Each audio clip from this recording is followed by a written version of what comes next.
Hey everybody, it's a Sunday night Easter. It's an impromptu show, but we're having it in support of our good friend Korey, who will be popping on a little bit later. And I got No Border Sports and Jon Jay and a couple other friends coming soon. So we're gonna just go with it tonight. Maybe have a little trivia, maybe have a little bit of fun. So how's everybody doing? John, start with you. Just living, enjoying life. So I'm blessed. Did you do anything with the Easter Bunny today? Yes, I hung out with the Easter Bunny. I'm not a religious person, so, but yeah. A lot of my nieces and nephews, we always take them to like the pet store so they can pet the rabbits. So that's what they did. I was there for for just like you said, emotional support. Yeah, yeah. It's always fun to do something, especially if you got little ones around. Um, we didn't quite have an Easter egg hunt today, but no, actually, I take that back. I think my daughter had an Easter egg hunt in the front yard. I was socializing with my parents inside the house. My little sister is a little bit older. She's about 18, 17, and she orchestrated it all. So both my little girls had fun out there, and so it was a good day, really good day. Mm. How are you doing, Ryan? Well, good. I'm doing three things at once. I'm trying to share the stream, let everybody know we're going live right now, and then I'm also. I know you can't tell, but I'm on the phone with my daughter. Oh, hold on.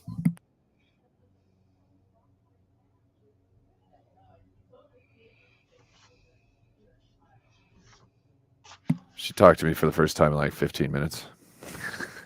Yep. She's gotten a light in her room. She's playing Minecraft. She's building a base inside a cave right now. She got a light inside her room. She's excited.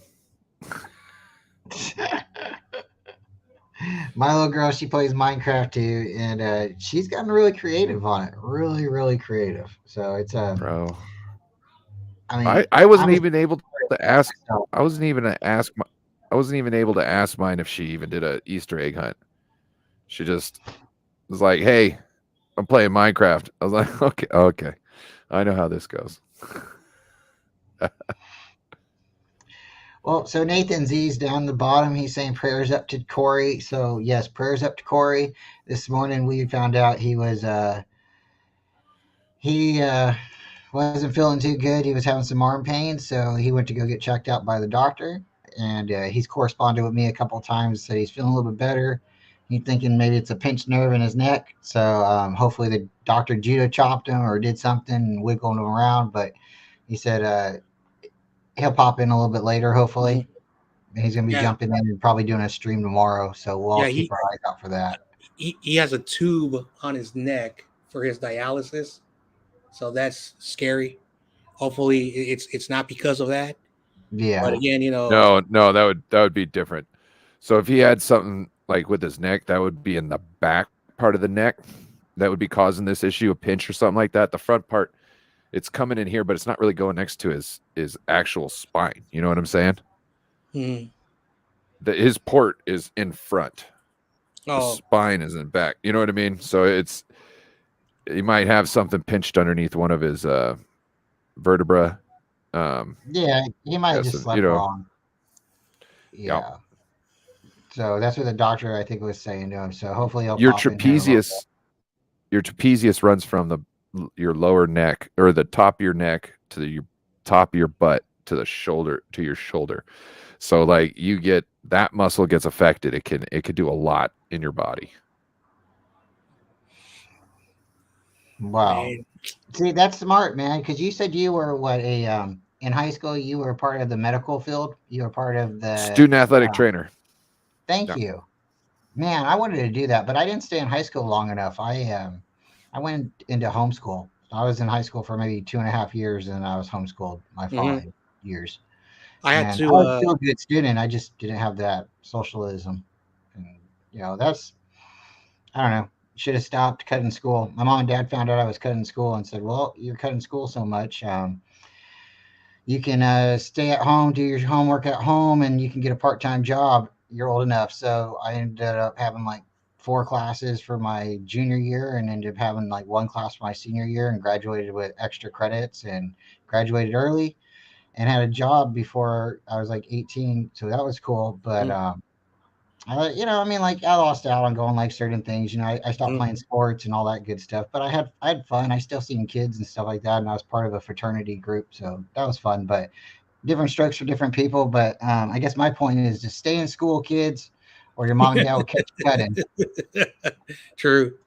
Oh, I was in Wait, John. Let me do it. Let me do it, John. The man, the myth, the legend, the guy of the hour. Hey, Korey, how you doing? How you doing? wait, Hey, Korey. you build it up like that, and then it like the man, the myth, the legend. Hey, how you doing? Like, come on, you gotta end on a higher note. You gotta end on a higher note. Well, I gotta give Korey his respects. He does it better than no other. I don't want to outstage him, especially Okay, on so Brian, this is how he does it. Guess who's in the building? My man from Richmond, California. He is Korey Davis. All right, Ryan, you do your intro for Korey. I can't right now. No worries. So, okay, John, go back to what you were saying. Yeah, so when I was in college, because I was working on my my sports, I had to go to the school clinic, and we had to learn basic stuff, CPR, when someone's choking, all those you know things when people need uh those things. And also they taught us like how to bandage someone when like say like a football player like twists their ankle, or like they hurt themselves, how we tape all that stuff. So they taught us all of that stuff, because they if you're going to be in sports, you have to learn how to do that, because like sports, like no one gets off the field with like, oh, everyone's okay. Someone's going to have a little bit of some bruises and cuts, and so you have to learn all of that stuff. So that's what I did to get my sports degree.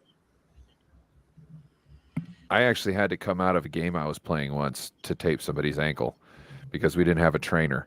And I was playing offense, defense, and all special teams.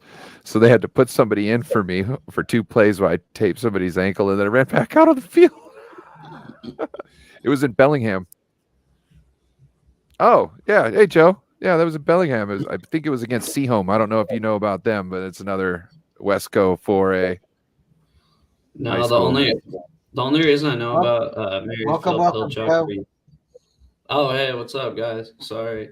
What up? Glad to see everybody's doing all right. I'm so sorry I let everybody speak. I didn't give you an intro, but we jumped over onto my stream tonight to give Korey a little bit of a break. But we got the man, the myth, the legend, Korey Davis. And I want to invite you on and thank you here. And we're just kind of winging it a little bit. But if you guys want, maybe we'll do a little bit of trivia in a little bit. What's up, Joe? Yeah, glad to see everybody's all right. How's everybody's Easter? Good. Good. Hey, Joe, did you ever play any sports, football? Yeah, just until 10th grade, though. So, 10th grade. Yup.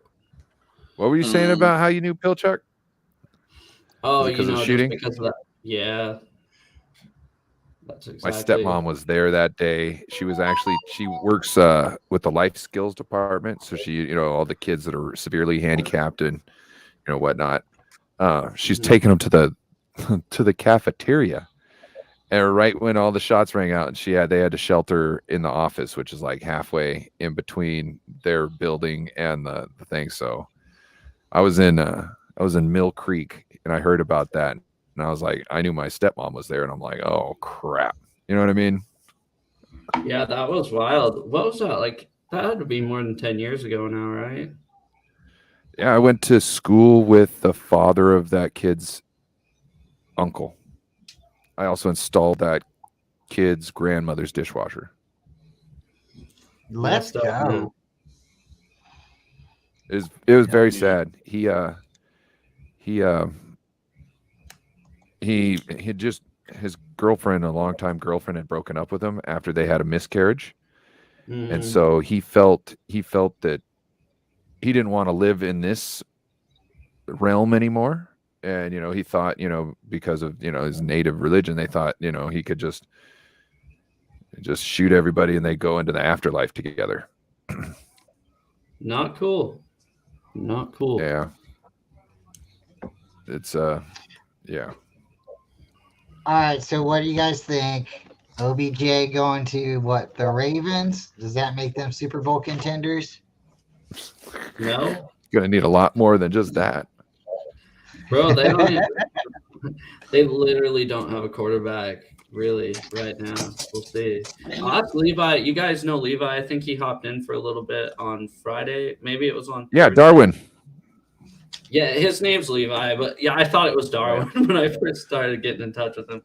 But No, I just I'll said ask- that because everybody would know him in here. by yeah, that. Darwin, Darwin's Ravens. He'll be on Monday or tomorrow, and we'll talk about it. So I'm excited to pick his brain. I know he didn't like OBJ already, so we'll see. What up, Jess?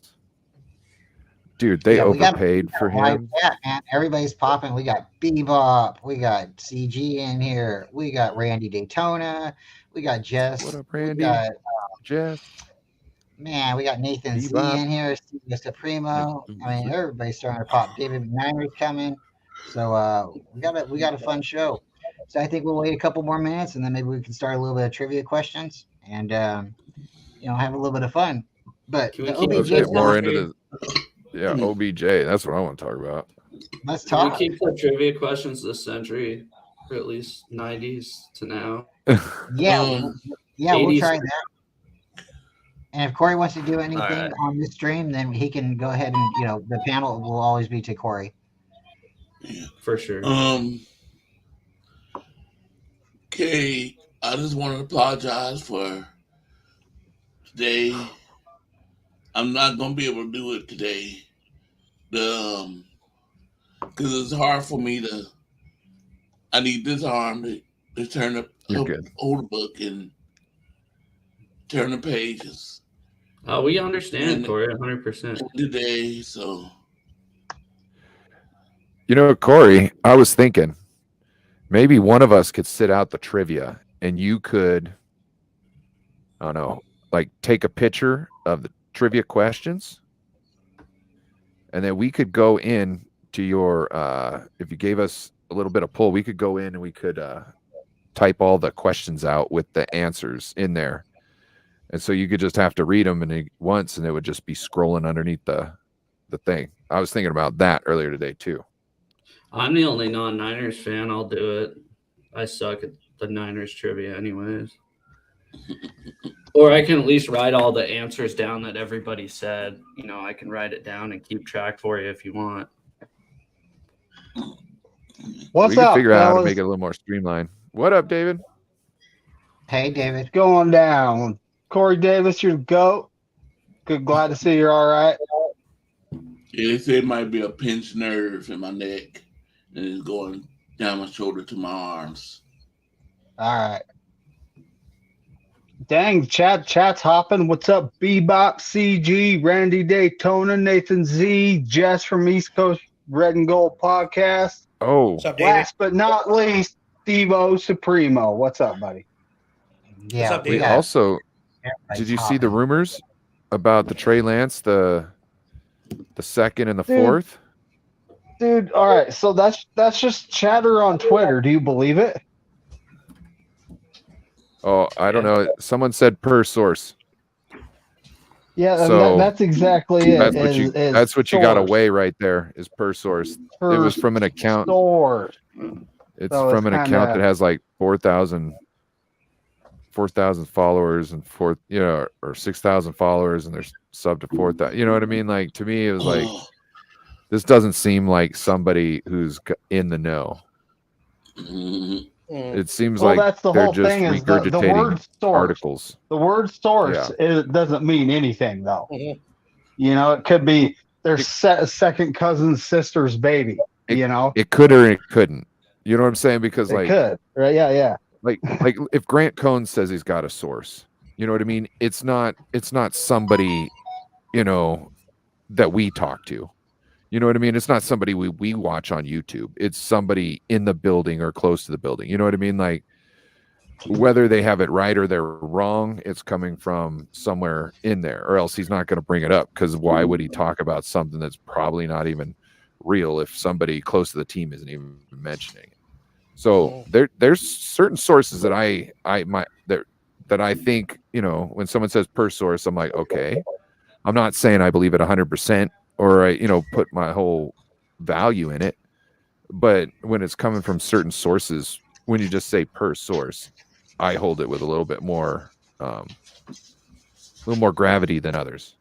And whoever tweeted that out, I was like, once I looked at them, I was like, you don't seem like a regular account. It seems like they read other people's articles and then put it out as if it's news.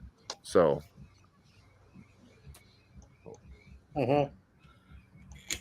also there's some Seahawks news too. Can I tell you? Oh, sorry. Oh, a lot of people are saying somebody's gonna pick up Hendon Hooker. I think in the first round. That's like not he's moving news. up there. That's just bullshit. That was just one person that put it in his mock draft at number 5. No, it wasn't. He wasn't at number 5. He was in the 20s, I think it was. Oh, another person then, because Mike Tannenbaum. Number 5. It was from Rich Eisen shows, but it was a mock draft done by a 13-year-old. But Rich Eisen was like, bro, like every single pick just seems legit. You know what I mean? Not that it's going to be 100%, but there's no picks on here where he's like scratching his head like, why? You know what I mean? He's like, this 13-year-old kid's awesome. You know what I mean? I saw his top 10 a week ago or something. His mom tweeted it out or something. That was pretty cool. But they were also saying that you were going to get that edge. You're saying you're going to get that edge. Yeah. Which, for you guys, I think that would be the smartest move because a lot of people think he's the best talent in this draft altogether. You know what I mean? So to just come away with the best talent while everybody's trying to scramble for a quarterback, when you've got your bridge quarterback right now, you know what I mean? And yeah, I think you guys are set up, especially if you're going to go and pick your quarterback in the second round and let him sit. So. Yeah, 100%. If we can get Hendon Hooker in the second round, that's chill. Speaking of fake news, real quick, I had to look way back for this text. It was May 14th, 2020. Somebody got a hold of KJR that the Seahawks were trading for Myles Garrett per sources. Well, the source's name was on Reddit, and his name was Everybody Loves Nudes. And he actually got airtime on the radio to tell that he was here. It was the dumbest thing. I had to look back to my text to the radio station. I said, everybody loves nudes. Seems legit. There was a lady on Twitter who was complaining about 49ers content creators. She's like, just like, you guys just need to be fans and just calm down. And I was like, whoa, hey, what do you mean here? You can't, you can't critique something you love. And she's like, I'm not saying that. I'm just saying a lot of these so-called hot takes are just horrible lately. And I was like, whoa, okay, look, yeah, I understand that. Different. Okay, I did an hour show on that, but that's not what you said right there. You know what I'm saying? Like, I totally agree with that. We got some horrible takes, negligent takes coming out. Mm-hmm. Like, yeah, that's you don't have to sensationalize nothing. Mm-hmm. It felt like Seinfeld on Wednesday, just a show about nothing. Bro. Hey, they got a lot of views though about nothing. Yeah, they do. Seinfeld? Yeah. No, just hot takes. I think Bryant's saying, right? I have a hot take. Bryant should do a show with a Batman mask. Yeah, I got one if you guys want to see it. We don't have super chats yet, so I don't know if it's worth it. But if you guys want to see it, by popular demand, I mean, we can make it happen. That'd be funny, though. Let me ask you a question. I'm wearing my bus shirt today. Let me ask you a question, Brian. Why are you a fan of Batman? Because I'm going to tell you why in a moment. Why am I a fan of Batman? Yeah.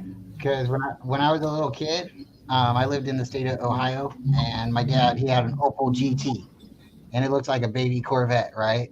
But it also kind of looks like the Batmobile. And my dad was always out there working on it, and I'm a little kid, and I think, man, my dad's car looks fast, and it goes fast, right? Well, one day my dad was on the freeway, and he comes home and he says, "Hey, Bryant, um, check it out," and he hands me a hat, and I'm like, "What is this, Dad?" And he says, "I got pulled over on the freeway," and I said, "What?" And he said, "Yeah, Batman pulled me over." And I'm like, "No way!" And he's like, "Yeah." And he walked up to my car and said, "Is your boy a Batman fan?" And I just shook my head, and he handed me this hat. And then my dad handed me this hat, and I was like, I don't know honestly if I was a Batman fan before that, but that just sold me. So then I had that Batman hat for like, I don't know, 15 years until my house caught on fire. But yeah, I'm a big Batman fan, probably because I think my dad's Batman. But I know better now. I'm Batman. Hey, Korey, do you want me to write everybody's scores down on this paper, or do you have it already? All right. Oh, That was the dumbest question I've ever asked in my life. You already have it written down. I like Batman too. I like Batman because he's a real guy.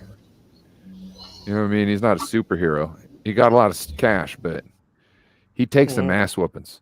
You know what I'm saying? Yeah. Like he's a normal dude with some You gadgets. see, for me, the reason I'm a huge Batman fan, when I was in school, all the kids were big in comic books. Our third grade teacher was a big comic book collector, and he brought the comic books to school. We would read it. And one day, everybody was always fighting over Superman. They were fighting over Superman. Then, because I was a troublemaker, I opened up my teacher's drawer and I saw this like Batman thing that was like in a plastic. I didn't know what it was, so I opened it. Because I'm a kid. Teacher comes in there. He doesn't yell at me. He says, "This is my favorite comic book," and then he puts a chair and he reads it to me. And then I read it, and I'm like, "Oh, this character is like me. He's a good guy, but he wants to do bad things, and he helps people." So that's why I became a fan of Batman. That's cool.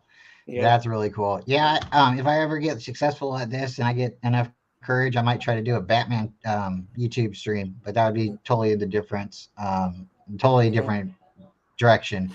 But I have a lot of Batman comics. Probably too many to count at this point, or to say out loud that I'd be proud of right now. So, um, but hey, everybody, I got a joke on the bottom coming. You gave the answer though. I know I've been dropping the answers, so it just makes it a little bit easier. I'm gonna space it out a little bit better. But who is the leader of Tampa Bay? Who's the Captain leader Hook. of Tampa Bay? Question mark. Captain Hook. Who's the leader Exclamation of mark. Tampa Bay that's made for you and me? MICKEYMOUSE. Mickey Mouse, Donald Duck. Mickey Mouse, Donald Duck. We might have to sing that song at the end when the show closes. Oh Now it's man. come to all my friends. Just say goodbye. Just like Full Metal Jacket, Bye. baby. Full Metal Jacket. I have a question. All right. Nathan Z says I think- DC go ahead. Marvel. Let me pop it up. All right. Do we have a lag? We might have a lag. I don't know. All right. So I heard something. I like Oh, Doctor Dr. Doom. Doom. Yeah. Okay. He's good. He's in Marvel. And then DC Marvel. I'm a big DC guy. DC, it's the type of mentality you want to go on. Like DC, the superheroes kind of are just like either born with their powers or somehow it was like created to them. It's more of like a realistic kind of world. The Green Lantern, the ring is from an alien world. Superman's an alien. Batman's a regular guy. The Flash guy's superpowers from chemical experiments. Wonder Woman's an Amazon. But then when you look at like Marvel, like they're mutants, they were born with their powers, more or less. It's like, I don't know, just totally different, mentality. So, and then it's like, why are they superheroes? Well, DC, they're kind of superheroes because they were put into like this tragedy and somehow they're rising above it. Where in Marvel, they're just kind of like superheroes because it is. But I don't know, that's just That's my opinion, but if anybody wants to elaborate on that, I love superhero talk, but we're here to talk about football. So if anybody wants to jump into it, That I think one Korey part had when the Hulk good. slams Loki over and over again and says puny god. That's forget it. I know Marvel movies are horrible and all, but that's one of the best cinema moments of all time. I am a god. I Bomb, like. bomb, bomb, bomb, bomb, puny god. I have to agree. Marvel movies are way better than DC movies at this time because they just have more money. DC, they're not owned by Disney. Marvel owns Disney, so they're putting a lot of money into it, and they're making them funny. And that's what you want to do. You want to take a kid It there. seems like they kind of lost it though. Like they're doing too much. Before they were walking a great line, and now they're just throwing money at it, and it's cheapening it. You know what I mean? To me. Yeah, they got to the point. Maybe they jumped the shark. But Korey wanted to say something. I just want to tell everybody the scores. Oh shit, that's gonna be bad. Let's hear it. I haven't updated the site yet either. Okay. Well, David and McNiner and Jon Jay, they tied at 8-7. And Bryant. All right, I'm coming up. Nice. No More Sports, you did 5-9. If David Corona was in here, he did 5-10. How did I do 5 and 9? We only did 14 questions, Korey? 15. Oh, wait a minute. Something wrong. I got to recount it. Okay. I did something wrong. You don't have to do it now. You can do it later. Nice. 8-7. All right. Okay. Do you guys want to hear something cool about stock and profit? Go ahead, Korey. I'm sorry. The Nathan Z, he did 7-8. Joe, you did 4-11. I freaking knew it was not good. And Bebop, he did 9-6. Bebop Jones did 9-6. And YTC did 10-5. And Carcass did 4-11. And for the total, David is 56 out of 39. Jon Jay is 55 out of 36. No More Sports is 45 out of 54. Maybe it's gonna be a little bit different because I made a mistake somewhere. David Corona 46 out of 55. 40 out of 55. I'm 36. 31 out of 24. You see his 3 out of 22. Joe, you 35.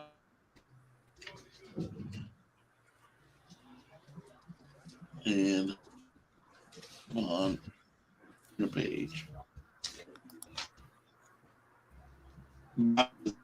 17 team. And Carcass 4 out of 11 still. And Fork, he's still at 8-12. And that's it. I just got to figure out what I do wrong. If you guys want me to, I can sit next week back and I'll just keep counting everybody's answers through the panel and everything, if that makes it easier for you. What do I do with the pen? Oh, I did it. Now, okay, yeah, I'll go back to talking. I'm going to go figure out what I did wrong on No Border Sports. What I did not count. I demand a recount. All right, Joe. Yeah, I think so. Demand a recount. It's the hanging chads. But Joe, I think this is the best time to give us a hot take. 3. We didn't talk about the OBJ stuff yet. So. Oh yeah, OBJ. 4. You went to the Ravens. Did I see that? That's right. Before we get to the important part of the OBJ signing, can we just talk about how shitty the edit was that Adam Schefter posted with OBJ and the Ravens jersey? Did you guys see it? No, I have Adam Schefter blocked. 5. Ever Was since he he, mad? Was he? ever since he reported Dwayne Nah. Dwayne Haskins' death, Oh, that's what I did I was wrong. like, I'm done with you, bro. I'm done with him. Did you see that last year when he did it? It happened a year ago to like today. Yeah, the troubled quarterback. Yeah, Died. dude, fuck off. Like, Yeah. that's a human being. You know what I'm saying?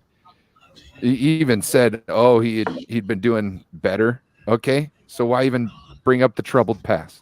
You know what I'm saying? Say a guy who's Yeah. on his way up, on the trending up, something like that. Give the man a little more credit. It's not like he was caught doing something dumb. Oh man. Yeah. Tragic. Yeah, OBJ, like I don't know. All right, here comes my take. So they can sign OBJ, who's coming off a torn ACL and hasn't played since The Super the Bowl. 2021 season, for $15 to $18 million, but you can't sign your quarterback. I'm going to say the Ravens are a mess right now. Now that might have been a move to help sign their quarterback because, excuse me, somebody, I think it was Rich Eisen, posted Lamar Jackson's Instagram, like his last post Instagram picture, and it's like a screenshot of him and OBJ talking. So who knows? Maybe that was the, hey, look, we're serious about getting you people. Here's OBJ. We're going to do more in the draft. Now come sign with us, please. That's what it could be. But yeah, how are you going to sign like a 30-year-old wide receiver like him who, like, it's almost like it was like a Jacksonville move where they had to pay more just to get Christian Kirk down there, or Christian Kirk, the wide receiver, wasn't it Christian Kirk? Yeah. Kirk. Do you That's think to me OBJ what it seemed would like.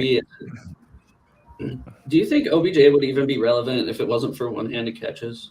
Do you guys think? Because I'm one of those guys that think that's kind of the only reason that people talk about him. Yep, 100%. I saw that live, and Twitter went all like. I remember there were New York Giants fans who were saying the next Jerry Rice.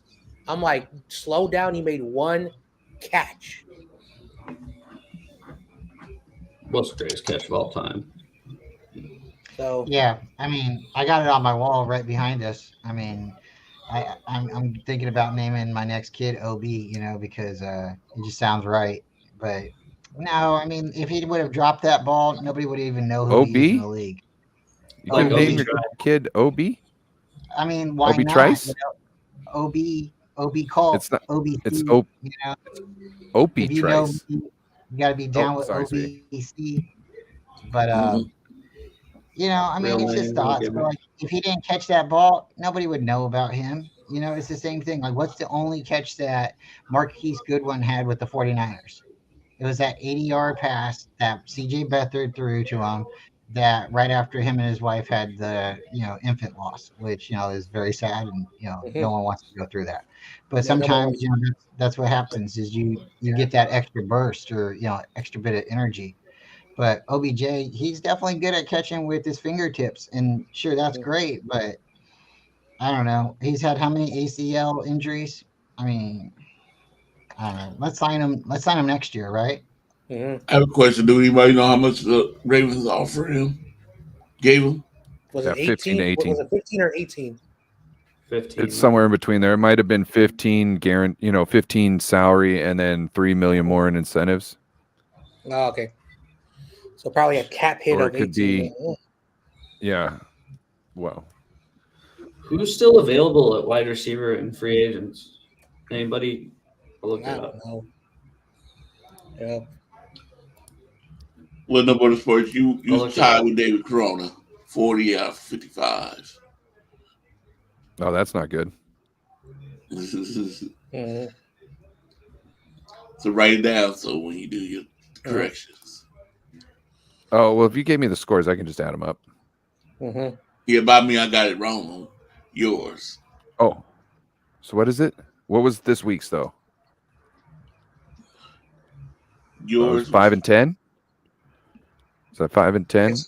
6 and 9 or 5 and 10? 5 and 6 10. Yeah. Okay.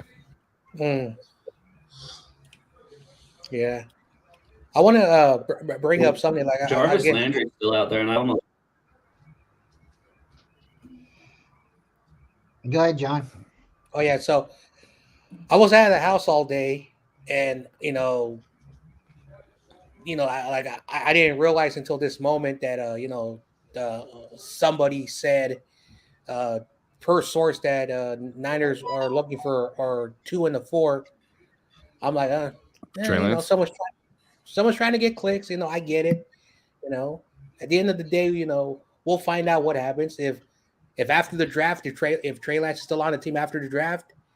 People are gonna say, "Oh, maybe we'll cut him." People are gonna write funny things, and it's so hilarious. Like I'm thinking about doing a series of very funny takes during the off season. I don't know if I should do that, but I kind of want to do that. So I can laugh. Do it. What you got to say, Joe? Who's still available at wide receiver that the Seahawks should sign? No, not the Seahawks. I'm just saying instead of OBJ, I figure that's kind of what we were talking about. Let's see. Jarvis Landry's still there. I'd almost rather have him. Sammy Watkins still out there. Who's another guy? Robbie Anderson's still out there. Kenny Golladay. Julio Jones. He's too old. But I mean, I feel like those guys will almost be more productive than OBJ. I kind of think Julio has a way into making himself onto the Niners. I don't want him, but I think he has an opportunity to. Push come to shove. Kind of like a Randy Moss deal. Yeah, a real cheap deal. Let's see. All right. Kenny Golladay. Dude, I was hollering at you guys on trivia night. You guys were like, they're like, what receiver has played for the Niners that have been in the Hall of Fame other than T.O. and Jay Rice? And I'm just pounding in the chat. I'm like, Randy Moss. Y'all I know. forgetting Randy Moss. I thought the question was, is it true that Jerry Rice and Randy Moss are in the Hall of Fame?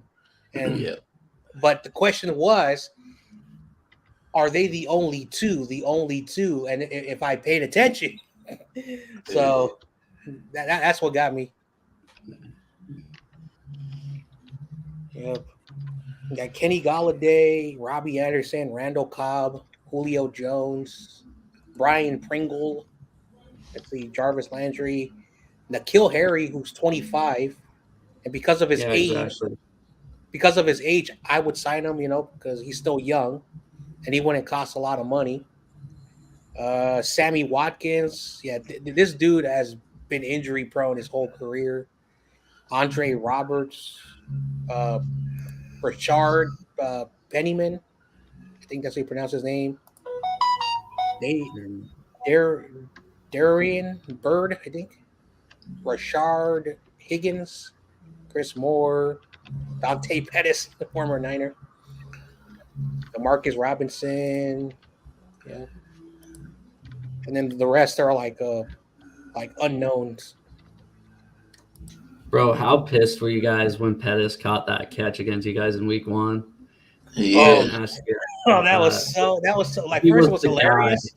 First it was hilarious, and then you realize, oh crap, now we're losing. Yep. It was so aggravating. That little prick couldn't do anything like that when he was on this team.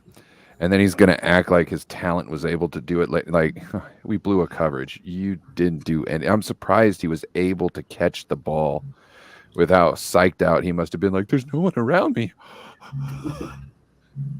And like they were chasing Justin Fields, and he I don't know if he was about to run out of bounds. And then I think it was one of our linebackers that stopped covering him. And then Dante Pettis was left by himself. the closest defender was like almost at the end zone, and Dante Pettis just caught it and just ran untouched. The most luckiest play. And that's what was so funny. I'm like, really? How do you leave him wide open? But I that's always pull for Pettis just because he's a UW guy, but he had one good game as a Niner. I know that because he came up here and balled out. Against us one time. He's a cat guy. Yeah, his only good game I remember, like this is when we were 4-12. Pettis had 2 touchdowns against you guys. Mm-hmm. But then after that, that was God, we're gonna have to worry about. We're gonna have to worry about that guy. Now, I got a question.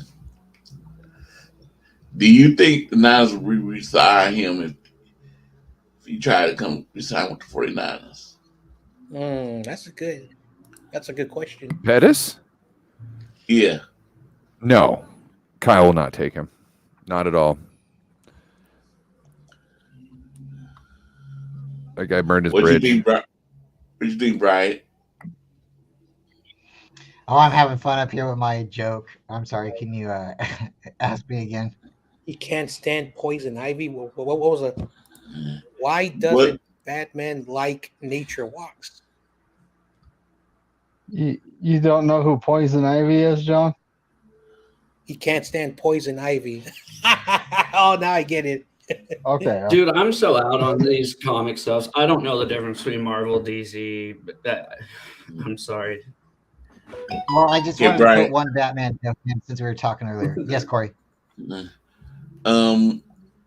you think if the 40 what's his name? Pettis came to the 49ers and get re-signed with the 49ers, would you think the Niners would do it? I wouldn't do it if I was the Niners. I don't see why they would want to do it. He wasn't productive for the time that we had him.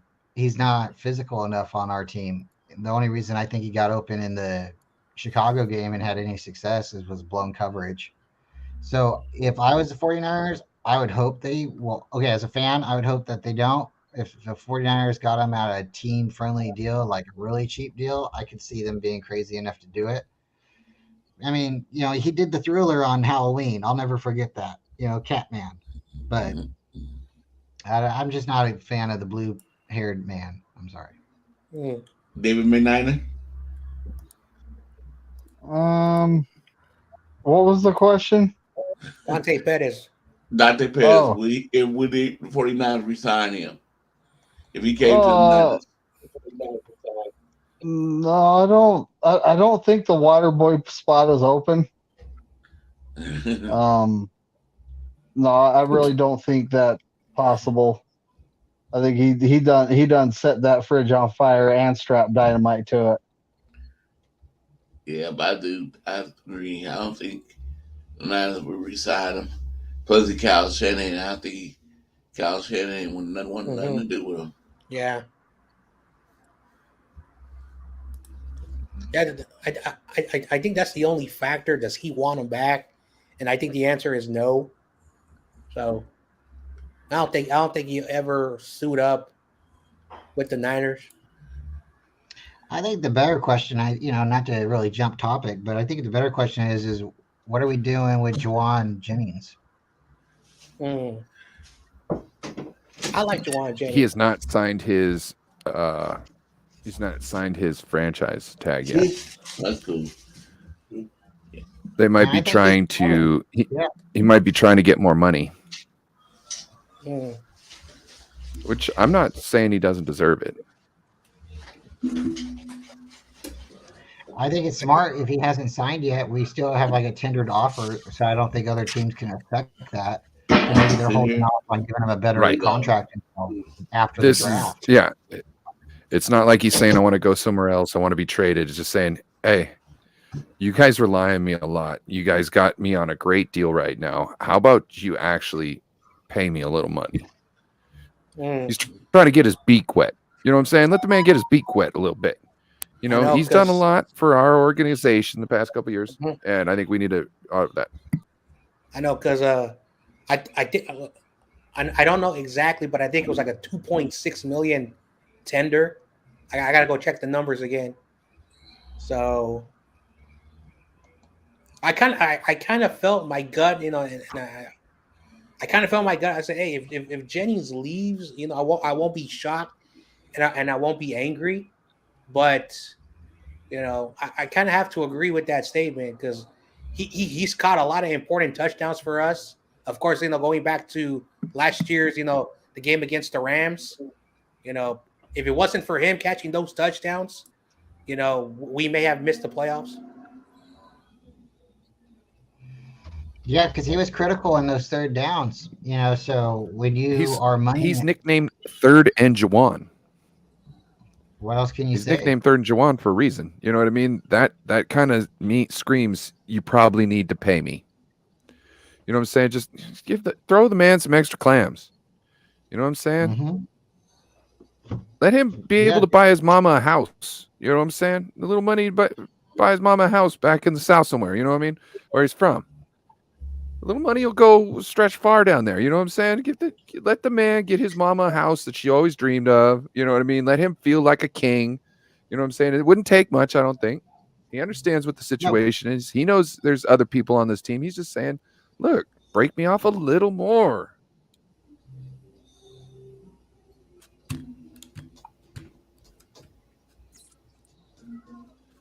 Oh man.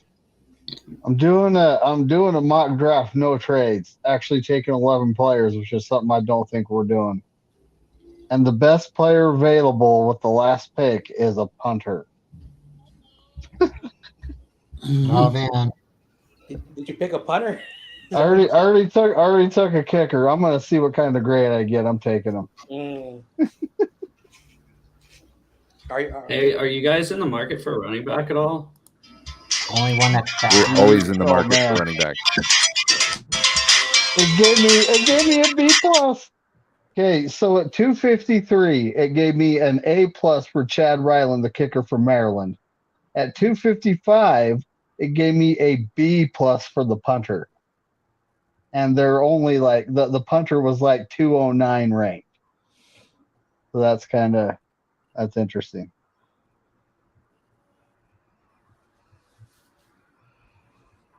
Why would you want to upgrade from Mitch Wisnowski? I don't. There is no upgrade from him. He's a good punter. Yeah, he's like the On second best. top of that, he comes from a great college. So Mm. Yep. But it's interesting. Like sometimes you can get somebody that's really good, and if you can store them or even use them as draft capital and trade with another team, I think that's sometimes like that's been people's mentality. Like, oh, we're gonna front you and we're gonna take a quarterback. Like we did that to the Bears, and they got all scared. We didn't want Trubisky. I don't know, Mitch Trubisky. I mean, we didn't want him, but we still fronted him, and they got scared and. We won that draft pick. So sometimes I think I know I agree, with what you said, I talked to that, delusional Bear fan, and I said you guys were so desperate because the Niners were going to draft Solomon Thomas at 2 or 3 or whatever, and you guys were so desperate because you guys were scared that we're going to draft Mitchell Trubisky. That's how. But anyway, I'm going to digress. But that Bear fan is a little bit delusional. If we're Nathan got a talking about wrench. the same Bears fan, he lives in a delusion. He's picking his team to win 11 games again. He picked them to do that last season. I'm sorry, the Lions are winning there. Go shout out Don Burr. Detroit versus everyone. I like Don Burr because he doesn't talk crap. He always says his the favorite line: Detroit versus everybody. Whoa. That's right. Don Burr talks crap. He used to, at least. Don't even. Come on now. He used to say the most outlandish crap in Grant's chat. It was just ridiculous. I thought maybe he's fun. tamed himself now. Funny. Look, like I was telling him, he's the best comedian I know back then. Mm-hmm. You know, he lives in a cardboard box and is married Outside to of Jets gang. McDonald's. outside Yeah. of McDonald's and uses their And he's Wi-Fi. married to Jets gang.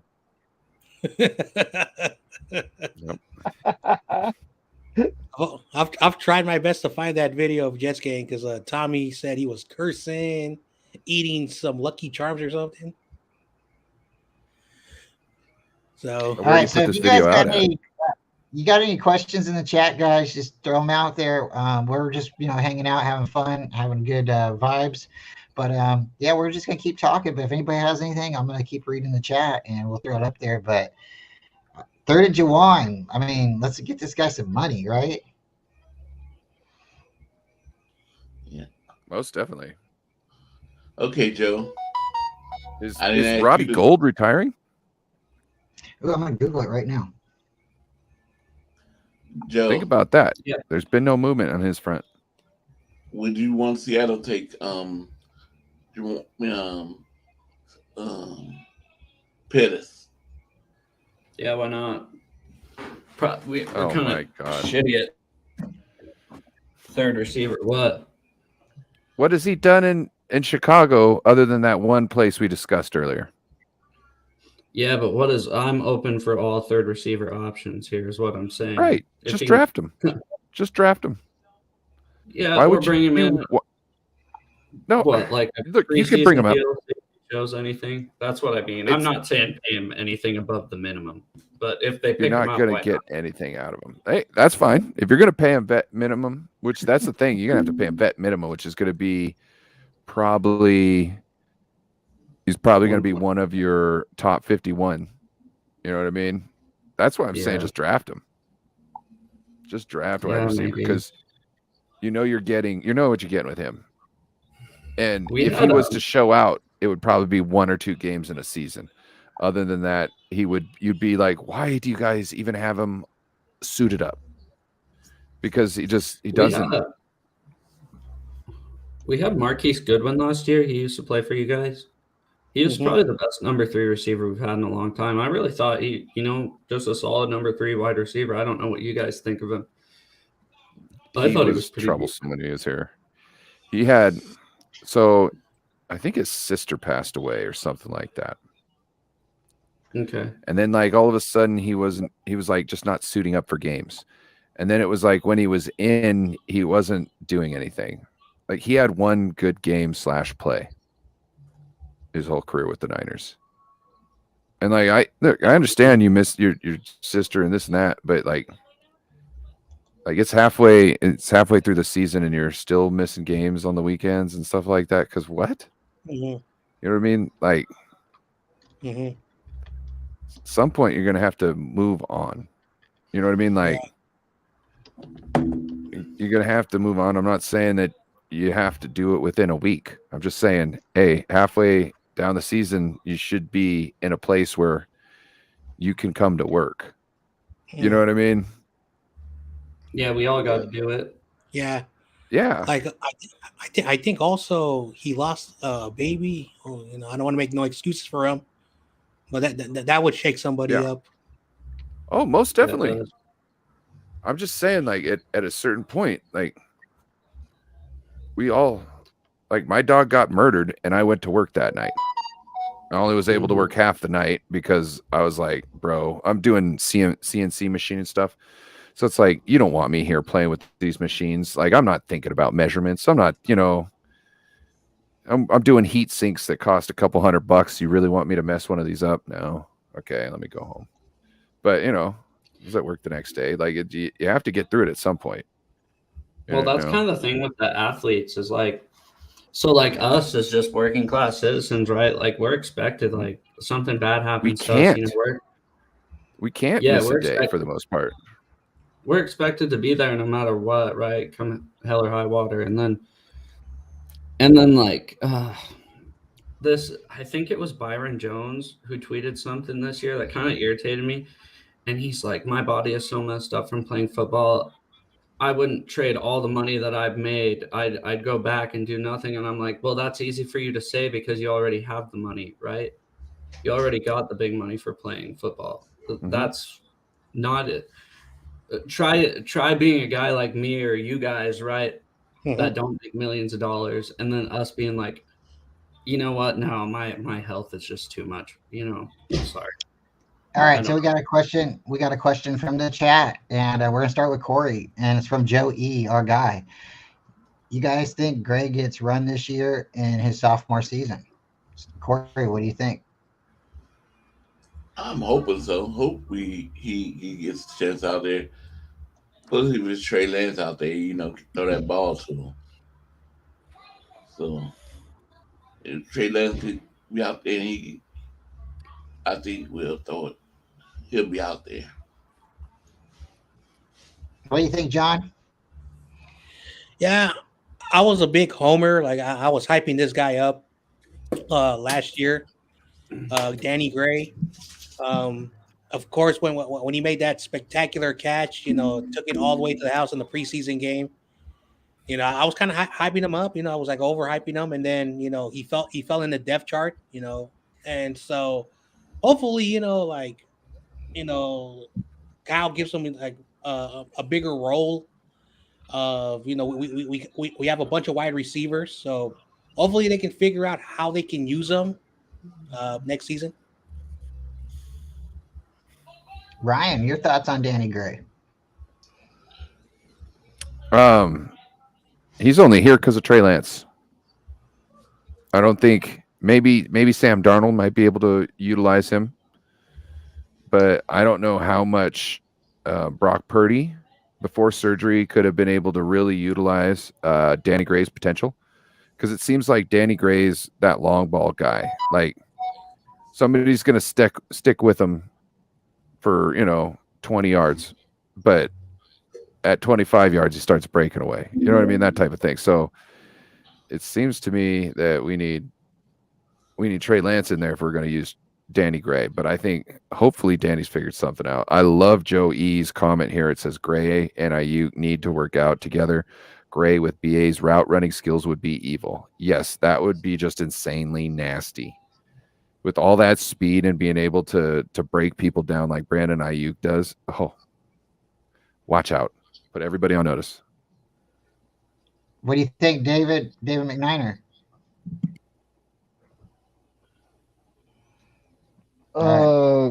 Another speed guy. No, well, what's your thoughts on Danny Gray? Is he breaking out this year, or this is sophomore year? Well, we always seem to redshirt. Kyle likes to redshirt rookies, and he had to work on his hands. Is what he had to work on. Hopefully, he's working hard on that. But when it comes down to it, yeah, I fully expect Kyle Shanahan to start utilizing him this upcoming season. I mean, the guy's going to take the top off the defense. He's going to open up all the underneath routes for Ayuk, Debo, Kittle, McCaffrey, Juice, who name someone. So it would only be wise to utilize his speed in the offense. And yes, I do believe that he's going to see a lot more playing time. Especially if Trey Lance is our starting quarterback, because he's going to be able to throw it downfield to him. I like that. I really do. I think it really just depends on him, and the quarterback itself.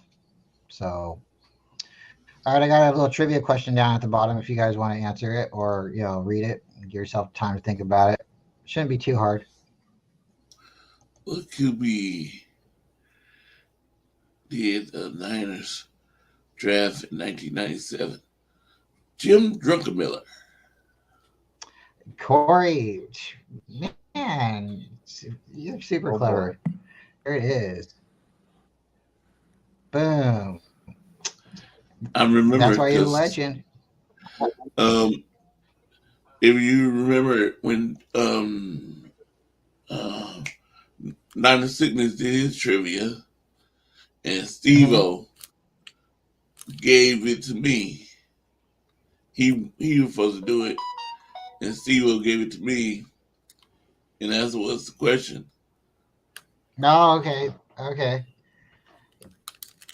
All right. Well, that's clever. I'm gonna get another question here in a minute or two, but all right, Joe, it's that time of the evening again. You can either pass the buck or you can do it again. But you got a hot take? No, not yet. All right, John. I know you got one up there. Is he hot take? Let's see. My hot take, and I'm basically going to base this on what the Niners have on the team and what the possibility is. They're going to move Eric Armstead back to the edge. That's my hot take. Ooh, I like it. I like it. What do you think, Corey? I Eric don't think they Armstead on should. the edge. He's not good at the edge. His best is inside. So I hope they don't move him to the edge. Think they should leave him where he is. Yeah, him and Hargrave coming both from the inside is going to be deadly next year. Or Hargrave, sorry. Armstead and Hargrave. Eric next year. Armstead's good on the edge during rundowns, but he's better inside during passing attempts. Yeah, that's what I'm saying. A pass rush from the inside of Armstead and Hargrave. That'll just be. It'll be nasty. Yeah, kind of nervous about that. Because you're gonna, it's Javon Hargrave. He's got talent, and Eric, he's just good. You know what I mean? And he's relentless. So you're gonna see a lot of people concentrating on Javon, and that's just gonna, and Eric's just gonna come through sometimes. You know what I mean? And they're gonna be like, "How did Eric get going?" They're worried about Javon. You know what I mean? That center's got to pick somebody to help. The other guy is going to be out on an island with somebody, because if you put, say, you've got Javon, Eric Armstead, and then you've got Bosa. Javon's going to get the double team probably with the guard and the tackle. The other tackle's going to be one-on-one with the end. That guard's going to be one-on-one with Eric Armstead, and the tackle's going to be one-on-one with with the Bosa. That's going to be nasty. Have you guys seen that stuff on Twitter today? Somebody was posting like, Niners fans, what you think? And it was like Parsons for Bosa. Oh yeah, no. I'd rather have Bosa. Parsons is good in a 3-4. Oh yeah, is it? Bosa would be good in a 3-4 also, but I think he's better in our 4-3 because of how strong he is. You know what I mean? The guy is just a beast when it comes to lifting weights. Plus, he already has leverage. So if me and him were to play right now, go up against each other, whether his strength or this or that, if he had the same strength as me, we both had the same skill, he would automatically have leverage on me because he's shorter. You know what I'm saying? So we took everything that he has out, that's a plus for him. And he's still shorter than me, so he's got leverage on me at like all times. I have to get farther down, and all he has to do is just another inch at the last second, so. Yeah, we had a guy on our D-line last few years. His name's Puna Ford. I don't know if you guys know of him much. But they were asking the offensive linemen during training camp, they go, who's the hardest person to block? And they all say Puna Ford because he's 5'11", right? And he weighs like 300 pounds. But they can't get leverage on him, right? They just can't get low enough because his center of gravity is so low. No on Parson. Everybody's saying no on Parson. So the chat has spoken. He's definitely a weapon. Like, you can use him in a lot of different places on your defense, but our defense isn't like that. Like, you're talking, like Joe's talking about, we're going to use Jamal Adams as like a move aroundable piece. No, we got defined positions in our defense, and we're not looking for, we're going to do some fancy stuff, or that they'll never expect this. You know what I mean? That's not what we're doing. And we did that for the longest time. And especially when you got the right personnel, that's the way to do it, right? But we'll see. To me, I think All right, when so I you got another little. Go ahead, Ryan. when you try to do they'll never expect this type of stuff. It usually, I feel, you're always exposed somewhere, and if somebody can figure that out, the moment you try to be clever, you're going to get screwed. You know what I mean? That's what I think about those they'll never expected thing. If the quarterback looks at it and goes, "There's something funky going on here pre-snap," and then he sees people drop back and he's like, "Oh, I know what's going on." You know what I mean? Like, Lord help you, you get cut up just as bad. All right, got a little trivia question down the bottom. It shouldn't be too hard. What year were the 49ers founded? 1946. Boom. You got it, Ryan. Nathan got it, and we got Jess. Jess got it too. All right, so bonus question. Are you guys ready for the bonus question? All right, here it comes. Bonus question. This one's a little bit harder.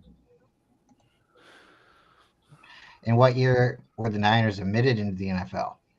1945. 1952. I think So it's 1950. they were 56?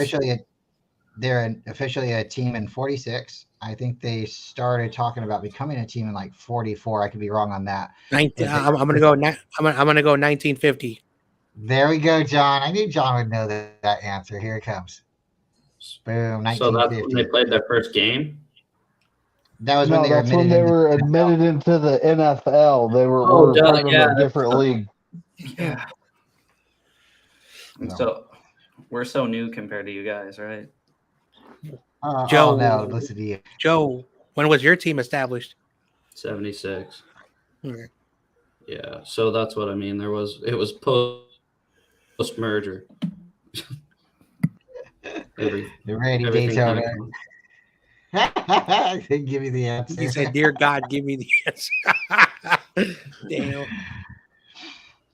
But yeah, we'll just keep it rolling. I'll pick up another trivia question, drop it in the link, and we'll keep having fun for a little while. We'll go for a little longer if you guys want to talk.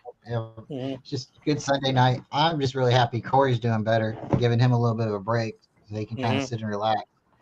But Korey, you got anything you want to talk about? Okay. I got a good hot take. The Rams. Here's a joke. The Rams are gonna win the NFC West. Oh, dang. Wow. That's a hot take. We'll give it there. In 2050. I got a Seahawks hot take. Yeah, let Let's me hear know it, John. if you like that. If you like this, Joe, your running back will have 1,200 rushing yards. It's not really a hot take at all. It's kind of just. Here's your running back, Joe. That should be a Ken Walker. regular season almost. Yeah, right here. Where's his number?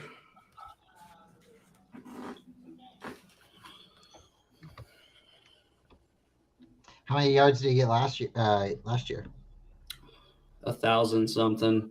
He got it in the 17th game. He got over 1,000. Mm-hmm. Wasn't he injured? He was injured part of the season. Yeah, a few games.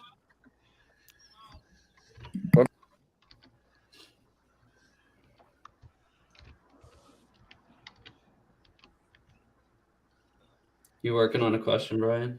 Yeah, I got a good one here. You guys, this one's gonna be hard. I know you guys aren't gonna get this one. So Let me ask you a question, Joe.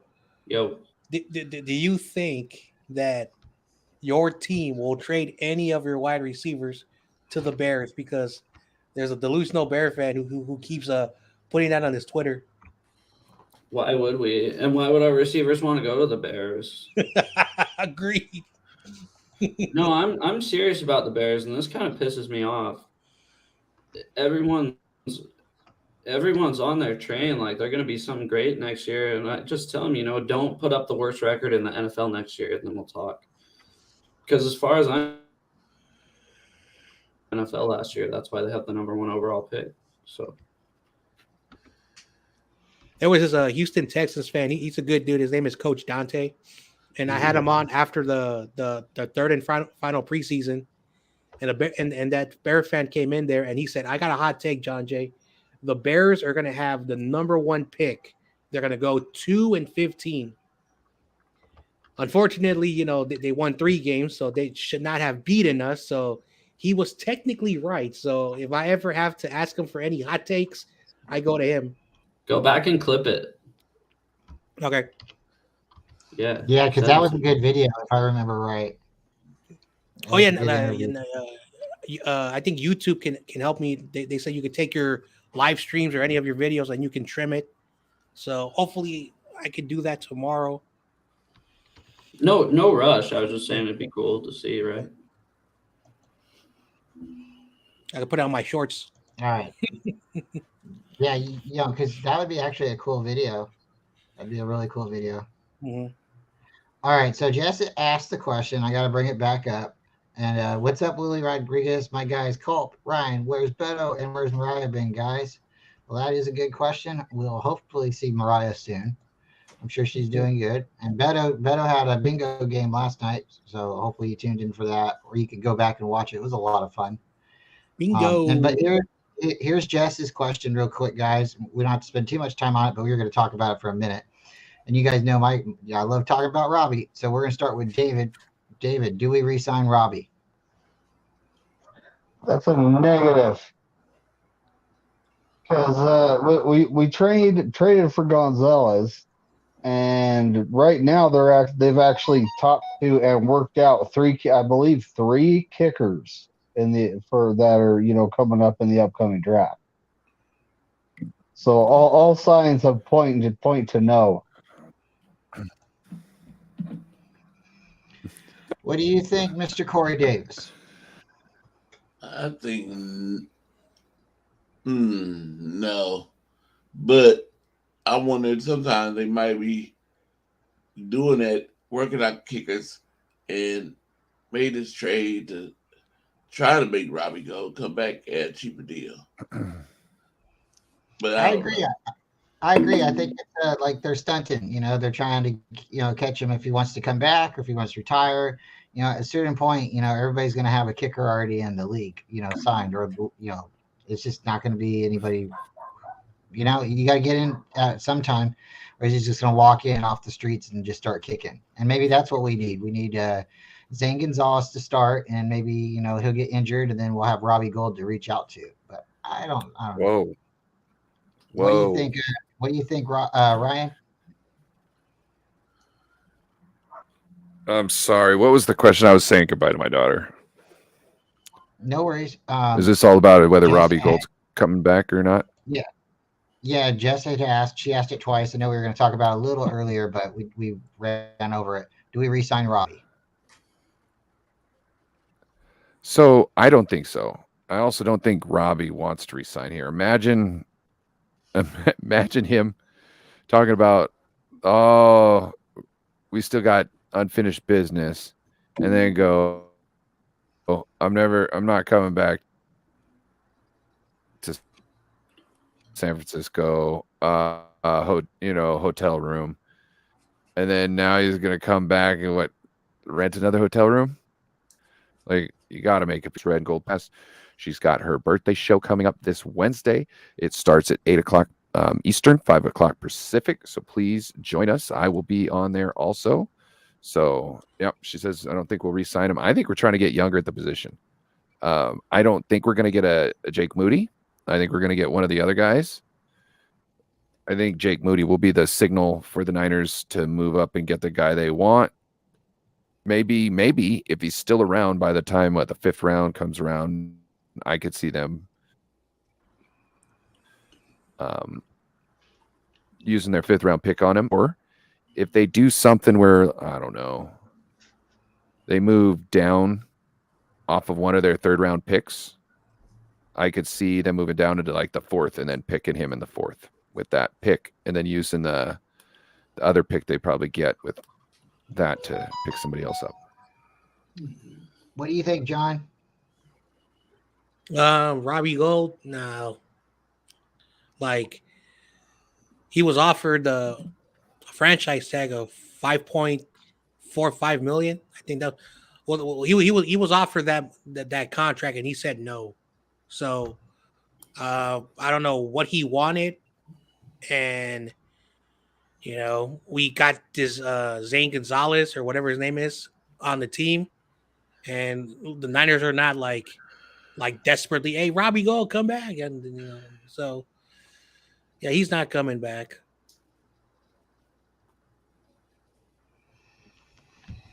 Yeah, it's definitely interesting to think about. So I'm gonna drop this one real quick. How many times does the 49ers quarterback Joe Montana win a Super Bowl MVP? One. You think one? Okay. That's my guess. Can I? Two. Oh, Two. go. Two. Okay. What do you think, David? Dang, I'm all sorts of muted. I was saying 2. Two. Okay.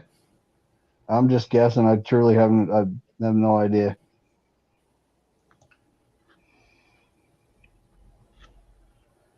All right. Well, hello, Michaela.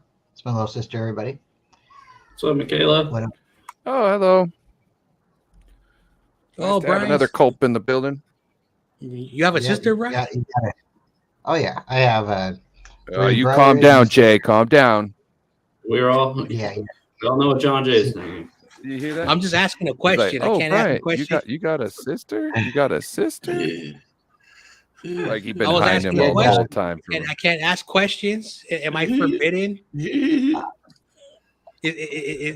that what the Everybody giving you a hard definition of? Never mind. No, I'm not gonna say that. I'm John.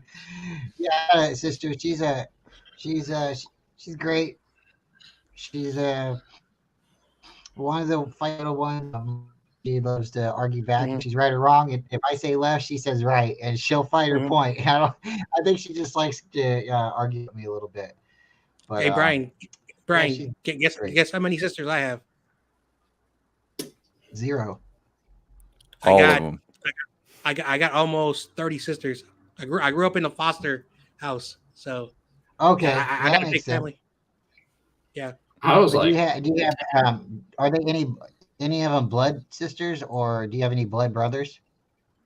I got about like 5 siblings, 3 girls, 2 boys, myself, so 6 kids from my family, and I got like over 30 cousins. Like I'm from an Italian and mixed with a bunch of other stuff. So I come from a big family, but when I was 14, I'm not gonna tell you what happened.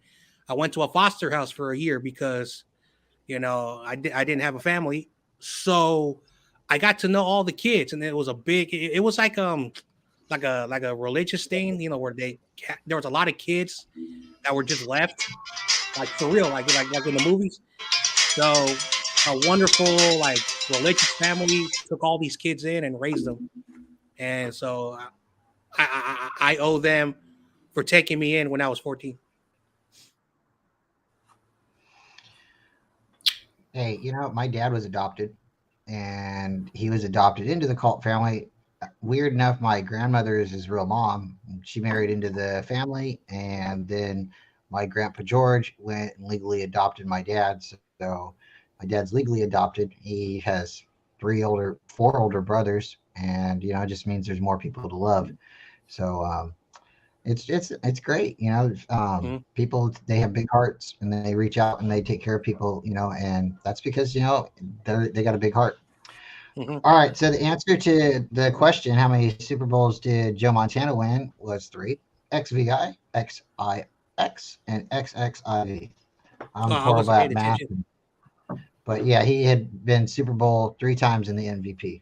So, but if you guys like, I'll read another question instead of putting it down here at the banner. And we'll just pop in a random question here and there as we're talking. All right. So here's a good question. Who was the first left-handed quarterback to play for the 49ers? Ooh. Okay, I'm going to say it again. who was the first left-handed quarterback to play for the 49ers. And if the chat Frank wants to interact, Tarkington. well, Steve Young? he's a quarterback, but he's not on the Niners. He was on I'm Minnesota. just Steve Young? joking. See, I'm gonna go with Steve Steve Young. Young's a good guess. That's a There's good lot of guess. quarterback.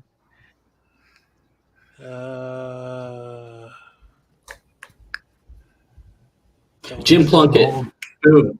Is it Jim That's Plunkett? that's a good guess. But I think Jim Plunkett was right-handed, but I might be wrong. I'd have to look Oh, that one maybe up. I'm thinking Stabler, huh? Kenny Stabler, I think, was left-handed. Yeah, I think Yeah, he I was. got the two confused. Sorry. Yeah. No, you're good. So, all right. So we're gonna go ahead and say, oh, we got an answer, a question down here. Let me say, oh, let me jump right here. We'll read this one first. See if this is the answer. Steve-O, Y.A. Tittle, good guess. Good guess. Brody, good guess. Frank Albert. That was Frankie the answer. Albert. Bam. Nathan Z coming in. All right. So we'll go to another question if you guys would like. What coach was credited with creating the now famous West Coast offense? Bill Walsh. Bill Walsh. Bill Walsh. Did you read my? Did I turn my phone? See my phone. My answer. No, it's No. it's literally everybody who knows the NFL knows that. Like Bill So no one Walsh's had book. Do you know how much a their, copy? 49er fan shirt. Do you know how much a copy of Bill Walsh's book goes for? How much? I'm a, Like $900. I got it for $9.99 on my Kindle. Which Yeah, one? That's cool. Because he's written I'm just one, being but his smart. big one, his big one. If you want to buy an actual copy of it, costs like $900 to get your hands on. They All right, made this only is- a couple runs of it, and it's like one of the most in-depth books about football. And I mean, it goes from everything to like schemes to like how to actually run the team. You know what I'm saying? Like the day-to-day type stuff. It gives you thought process on that. It's amazing. Yeah, That's so Mike interesting. Holmgren. I'm gonna look for that now. I don't think I'll be able to come up with the money to get that, but that's kind of like finding the Lord of the Rings book, the original copy. It's got a ring on the edition on the cover. You can find that. You got a lot of money. You got a lot of money. All right, so here's another question for everybody. And this is one that I think Korey's asked. So if you've been paying attention, you should be able to get this one. Who was the first 49er to throw for 200 touchdowns in their career? Y.A. Tittle? Oh, Sorry, John Brian. Brody. John Brody. Good job. Good job, David. All right. Nice. We'll keep going. Maybe find a little one. What's up, John? You doing okay? Go ahead. Ask the questions. All right. What stadium did the 49ers originally play in? That's an easy one. I'm not. these are. I'm not. These are. Thank you. These are. No one lost their man card. Their Niner fan card. I could actually drive right now, and I'll probably get there like in 10 minutes. Keysar. I actually got to kick a field goal on that field. That was really fun. Mhm. So, You know what? I'm actually one day, hopefully, like one of my friends can hold the camera because we run on Sundays, and he can film me running on the track of Keysar. mhm. Yeah. You should make a short of that, John. That would actually, and you could do it like during draft, like how Rich Eisman does the 40. Well, yeah, maybe I could do like a 40. That's an idea. You should do it That's for an me. idea. That would be actually kind of cool. You could get a little necktie and everything and run like in a suit. That would Yeah. actually become Like first, I don't own a suit. You know, I'm not that rich, and I don't like wearing suits. I hate wearing suits. How about can I ask you guys a question? Let's hear it, Joe. Okay, Ryan might be the only one to get this right, I think. Okay, the Seahawks have had 3 home stadiums. Where all have they been? Not what city. I mean, what stadium were they? The Superdome. Mm-mm. It wasn't called that. But I yeah, wouldn't call it. Oh, No. man. Silverdome, it was. No, that was Detroit. That's Detroit, man. What was the question? I wasn't paying attention.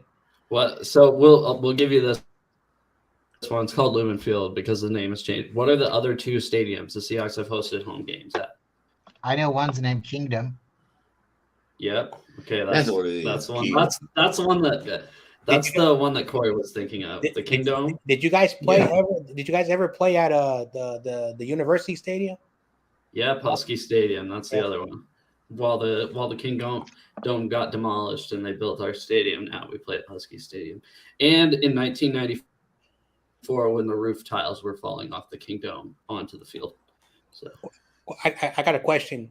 Is the University of Washington, or is it in Seattle? yeah, just Yeah. North Seattle. And Seattle's where a big city, like Okay. land wise. and is the stadium located on the campus, or is it somewhere else? Yeah, right Okay. in the campus.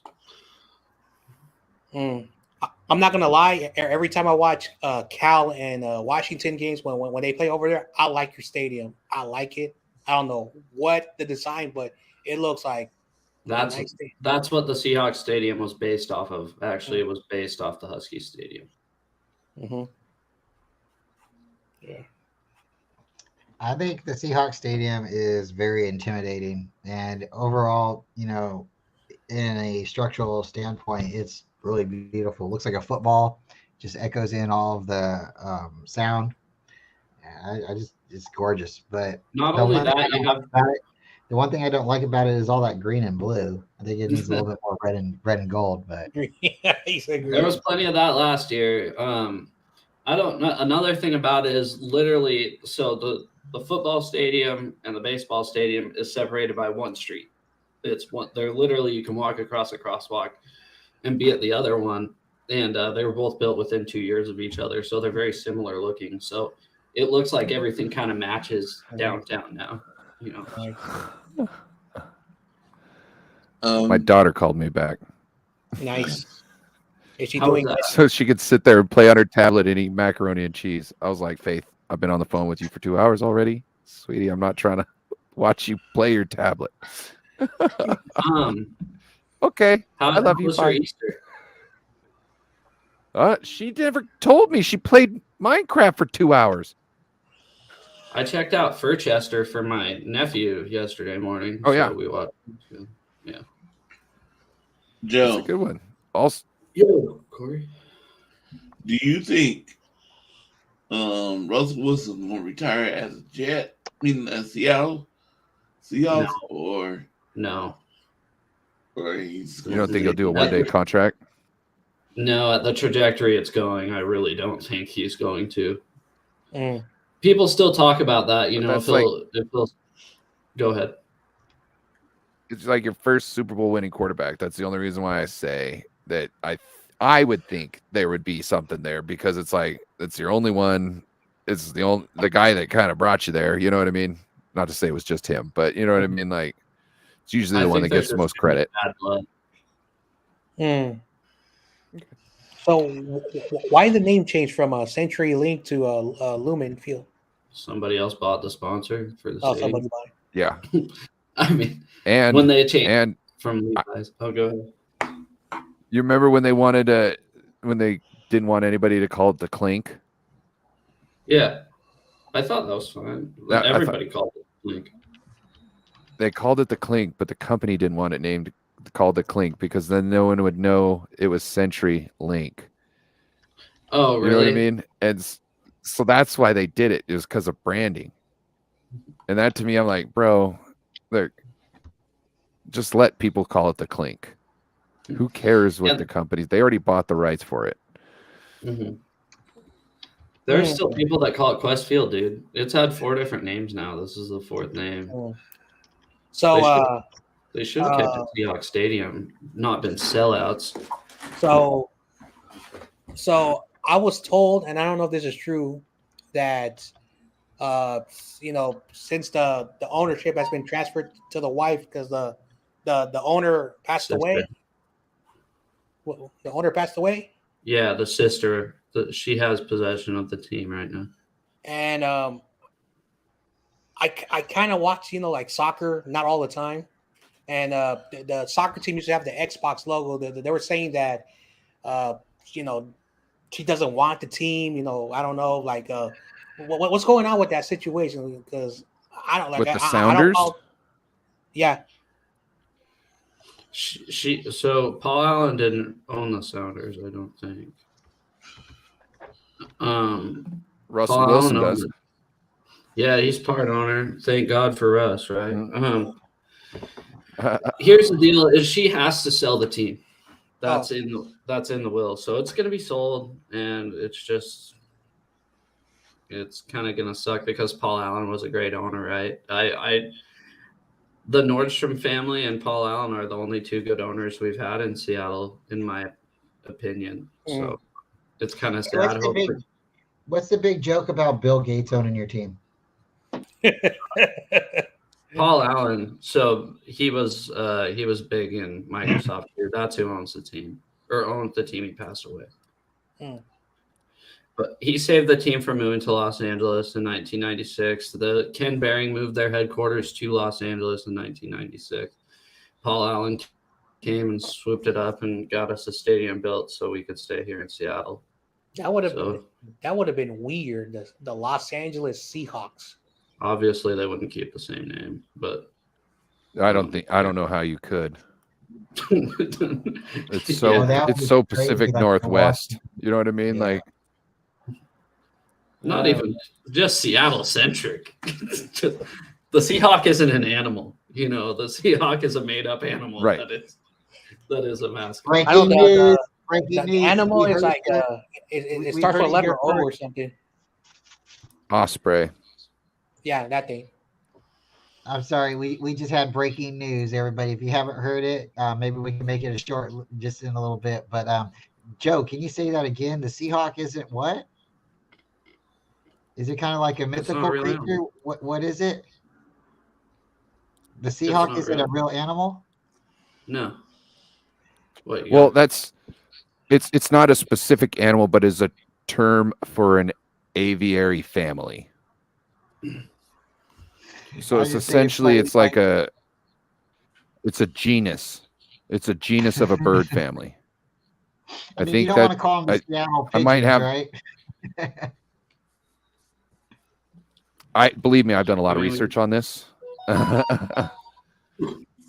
done a lot of research on this. Go ahead. I mean, like, there's definitely a hawk I was just saying, and it's cool. I think the Seahawk is I think it's a cool blend of words, but I just think it's funny. Like, when everybody says Seahawk,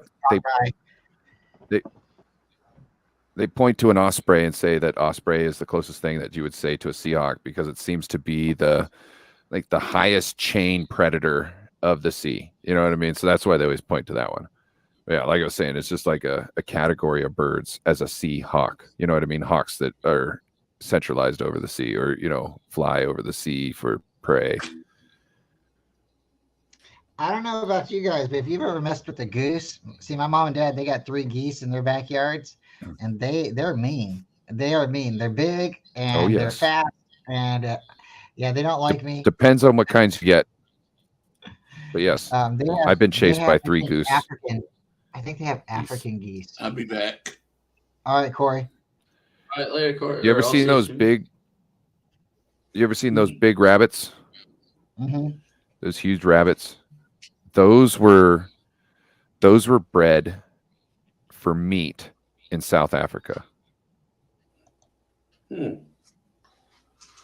They're like South African chickens. It's essentially what those rabbits were. They were bred to be big and they could run around. Because what is South Africa? It's a whole bunch of grassland. What do bunnies eat? You talking about jackrabbits? You talking about jackrabbits? No, we're talking about the big, huge rabbits. There's huge rabbits that are like the size of a medium dog. Or bigger than a small dog, at least. You think one in a fight? What's up? You think you could take one in a fight? Oh, yeah. They were brought there by the what do you call it? The Boer, which were Dutch settlers. If you ever heard of the Boer Wars, that's what they're talking about. If you've ever seen the movie Zulu, yeah, it's kind of the same area and time. That is a crazy movie. I don't know if anybody's ever seen that one, but it's about 138 British soldiers that get swarmed on by about 4,000 Zulu warriors and hold them off for a day. And they had like, I don't know, like 20 something casualties or like, 15 deaths or something like that. Going up against 4,000 Zulu warriors. And those 4,000 Zulu warriors were part of a party that just totally wiped 2,000 British soldiers off the face of the earth the day before. Just everybody wiped them all out. They were gone. Yeah. And are they emperor rabbits? Emperor rabbits. Maybe. My cousin has a rabbit, but the ears don't stick up. They're always like you comb your hair back, and people make fun of it. He said, that's not a real rabbit. The rabbit's ears. He said, no, it's not a, like a normal rabbit. Oh, this is a good question, Nathan. Nathan Z's got a good question for it. We're gonna give this to Joe. Yeah, I don't know if we're the only team that has. No, for sure not, because the Broncos have Thunder the horse. But Tama's not really our mascot per se. Don't the Dolphins have Snowflake? You're right, too. Yeah. They got a dolphin. Yeah. Yeah. Snowflake. Yeah. Got stolen by Ray Finkel. Yeah, it's true exactly. story. True story. Ace Ventura. Oh, Documentary. Oh, not a movie, it's a documentary. But yeah, no, Tama flies out of the tunnel and they'll take it around all game. But our mascot is Blitz. Yes. I actually one day want someone to have me hold a hawk. I want to do that so bad. Do it. I walk around with it. I said, fear everybody. My bird can kill you. I think, there was somebody on King of the Hill that did that. I think it was Dale Gribble. He was walking around. I don't know if you watch that show or not. He had a little helmet for the bird, too. Yeah. I just think of Jon Jay when he said that. Just Jon Jay walking around in an alley drinking beer, just walking up with a hawk. They're supposed to come out with new seasons of King of the Hill. Oh, really? Bobby's supposed to be older, so I don't know how that's supposed to work out. Yeah. And that 70s show is supposed to be coming back out, but it's gonna be like that 90s show or something. I watched it. It's not bad. Don't do that. I think Netflix did the 90s show. Yeah, on Netflix. Yeah, it's not bad. Ryan hates me now, but no, you're good. The 70s show. The 70s show wasn't my thing after first couple of seasons. I was like, this shit's corny.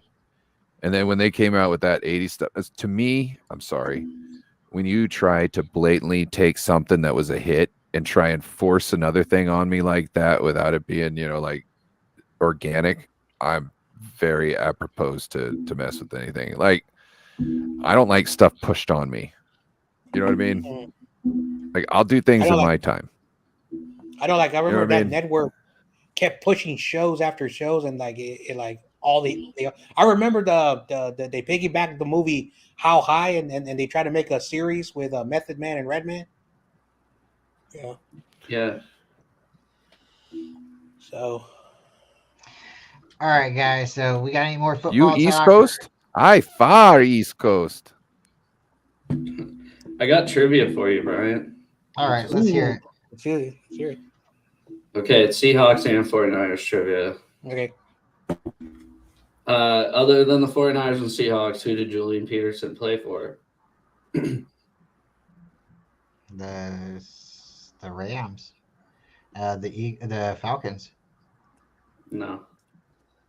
The Seahawks. No, other than the 49ers and the Julian Peterson played for he played for the 49ers, and I think he played for the Rams, the St. Louis Rams. Did he play with Detroit? Because I heard him on an interview that he was on. Okay. Detroit. Yeah, Jon Okay. Jay got it. Yeah, Oh, now I remember. He did play for Detroit. Mhm. he was good. Yeah, that year they I'm took like blanking on 3 Julian Peters for some reason. He was like 98, I think. linebacker. Defensive end. Yeah. Yeah, Oh, I think he was, linebacker, defensive end. He looked the part. You know, Man, it I was was trying to think of so weird that that watching him in that tough era when the Niners were not good, like him wearing a Seahawks uniform, I was like, oh my gosh. But hey, it is what it is. it was weird that year. So the year he went to the Lions signed like 5 of our players in the off season. And the year before that, we finished like 4-12, and we were like, "What are you guys doing? We sucked. Quit taking our players. You know, we suck already. Go take somebody who's good." Well, whatever. It was just, yeah. Money talks sometimes, and players want to get paid. bullshit works. Yep. Because if players had loyalty, like they will take the little amount just to say, yeah. Wouldn't that be so badass? I know that'd be really cool if like players had loyalty. Oh, they drafted me. I'm gonna spend my entire career here. How much of a fit do you think the players NFL like that. If Patrick Mahomes signed like a 5-year contract for like $15 million a year, how crazy do you think the NFLPA would? They couldn't. He couldn't. They wouldn't let him. Why? Because, like, when you are one of the top money makers, you can't take a contract that's smaller than a certain amount. Oh, like when you bring in so much Or like money before, when you're like for the league, you mean? Like, essentially everybody's contract's already worked out about how much you can get paid depending on your stats and all that. And like, you can't, like, I've heard that they will stop somebody from making they won't allow the contract to go through, because what it does is the union has, like, I guess the union has pull over that, because that stops. They want Patrick Mahomes to go out and get a better contract every time, because that makes every other quarterback get a better contract. Patrick Mahomes goes back and doesn't set the market again, then somebody else who's close to Patrick Mahomes is going to have to, they're going to have to wait until he sets the market again to then get that going. So I believe there's something in there where, like, they can't, like, do like a stupid contract, like a stupid crazy contract like that. You know what I mean? Like, if Patrick Mahomes, like, look, I'll take vet minimum. You know what I mean? Like, I got enough money already. I want to win. I'll take vet man. You know, I got no issues. I believe the NFLPA can be like, nope. Not even minimum, but like, how come no quarterbacks do what Brady did and just kind of took, like, you know, $20 million a year? I think Brady was only able to go down so much too. You know what I mean? Like, I think that's one of the reasons why he was only able to. I think he might have gone less. Well, what happened was, and you know, I talked with Mr. YTC about this, because he does not like the Washington team. He hates them, and I was saying, do you remember when Kirk Cousins' contract was about to expire, and I told him, and they didn't want to pay him for whatever the stupid reason, you know, because their owner is a moron, and they franchised them. Then they franchised them again, and then the league was like, you know what? You need to stop franchising. If you franchise him one more time, you have to trade him. So they franchised him one more time, and they send him off to the Vikings. And then after that, the contract just got ridiculous and ridiculous. You know, so blame a little bit to the owner of the Commanders for the contracts being that stupid. All right, so what do you guys think of Nathan Z's comment? What was the last time the Niners won in Seattle before 2019? It was 2011. Alex Smith was our quarterback. All right. I guess 2014. Oh. And I knew it was It 2011. says You it's know what I remember? 2011. You know what Yeah, I I had- remember about that game? And it was a close game. It was like I think 19-17. You know, so I Somebody remember tried to about fight me after that game were there. Whoa. with Whoa. my sister. Yeah, that's messed up. I could tell this guy was looking at me. He was like all pissed off, and I was like, "It's all good, dude. It's just a game." And you could tell it like clicked in his head, like this guy's not scared of me, and he just told me it was a game, and maybe I should just relax. You know what I mean? Like, you could tell he was all pissed off at the win. I just looked at him like, "What are you doing? Yeah, some You're fans ridiculous for trying to do this." I know, right now." like as a San Francisco Giants fan, like of course we have the rivalry with the Dodgers, but those stupid, I'm not saying Dodger fans are bad, but those troublemakers that try to, kill a Giants fan who's there with his family, and now he's here in the Bay Area, in a wheelchair, can barely talk. I'm like, dude, I know our teams don't like each other, but that's too far. Yeah. And then the Rams game, let the teams battle it out on the field. and then the Rams game, this guy from the East Bay, he goes out there with his friends, and then he's found unconscious. Luckily, he was okay, and so come on, it's a game. I get it, but don't take it that far. And it happens all the time. Every time when any Bay Area people even with the Lakers, that's why I say this stuff like they don't like us down there for some reason. So, but anyway. Hey, Korey's back. He's back again. Korey's back. I don't know what he's doing. I don't know what he's talking about right here, so I'm gonna bring it up. Steve-O says this. You guys know what he's talking about. What happened to that Luna guy? Luna. Only Luna I know is Beto, and then either that or Leo Luna from Twitter. Those are the only Lunas I know. Steve, Oh wait, no. There was a Luna. There was a Luna in a Final Fantasy game too. Wasn't Luna the Shout last out name of Final the Fantasy. 49ers fan that got beat up after the Rams game? That might be. Oh, Wasn't yeah. that his? That's his name. He's back in the But Bay didn't that guy Area. ask for it? I think that guy was asking for it, if I remember correctly. He was a little drunk and intoxicated, and was running his mouth. He got his ass kicked a little more than he needed. I'm just saying, I swear he was running his mouth. At the end of the day, if someone is unconscious, and you kind of had a part to it. At least be a grown up and call the paramedics and get them help instead of just leaving them there. You should kick the shit out of somebody, call the cops on your phone, and then leave. No, I'm not saying call the cops. They call the kidding. paramedics. Call the Sorry. Like I personally don't care, who started it or whatever. Like if a person is hurt that badly and you have a brain, at least get on the paramedics, whatever.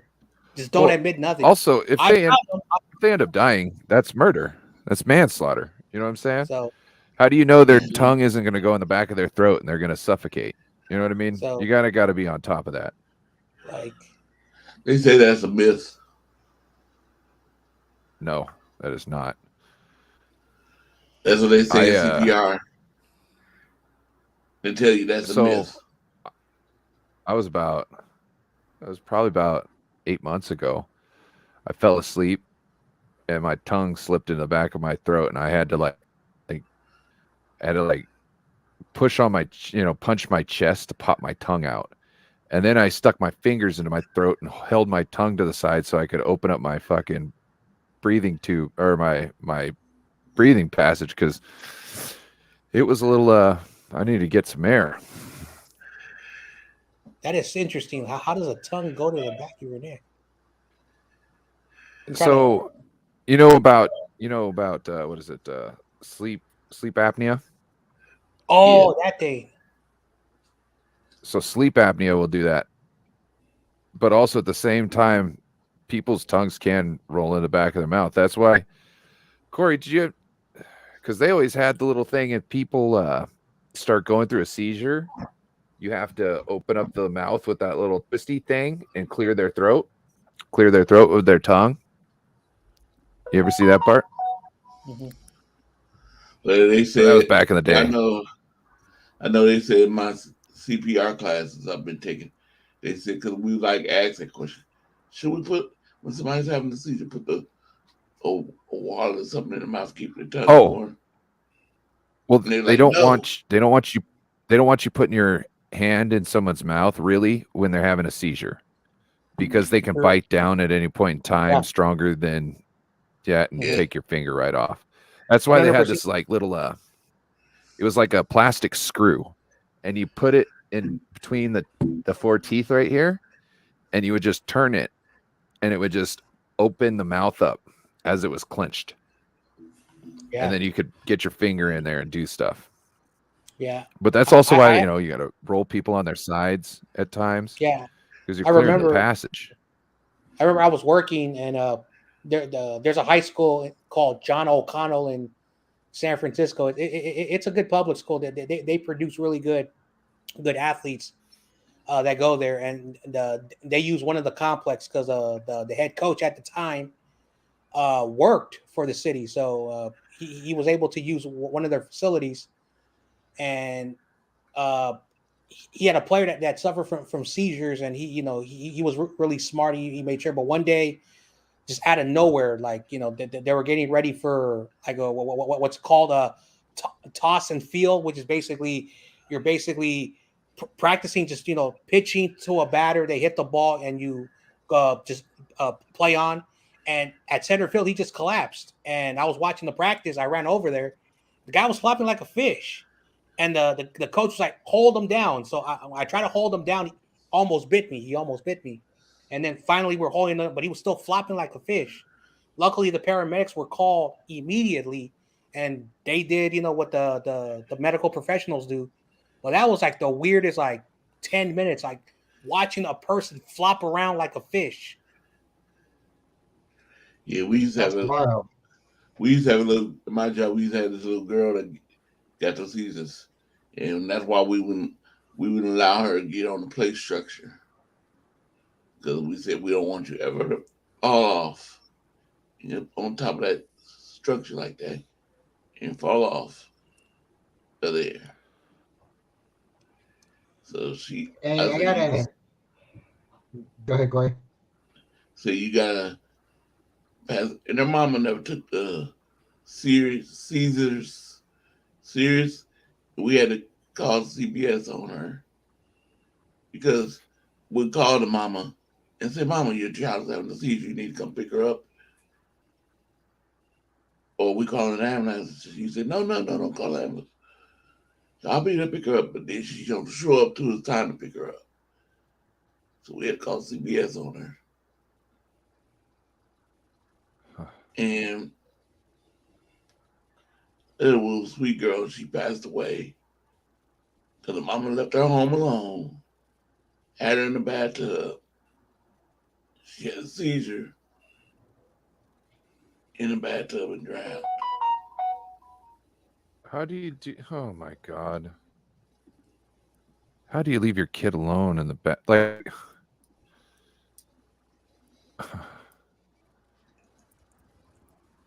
this is not Well, like, yeah, that ain't right.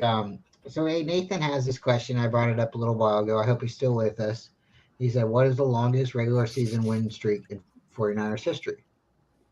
And if it's like regular consecutive games, I'm not sure on that one. I'm gonna take a wild guess, maybe 13.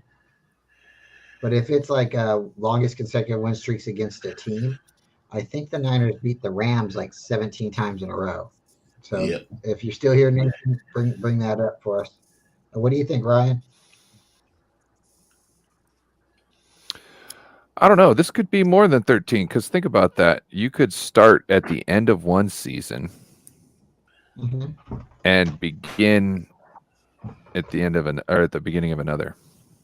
and still be continuously winning because it's regular season.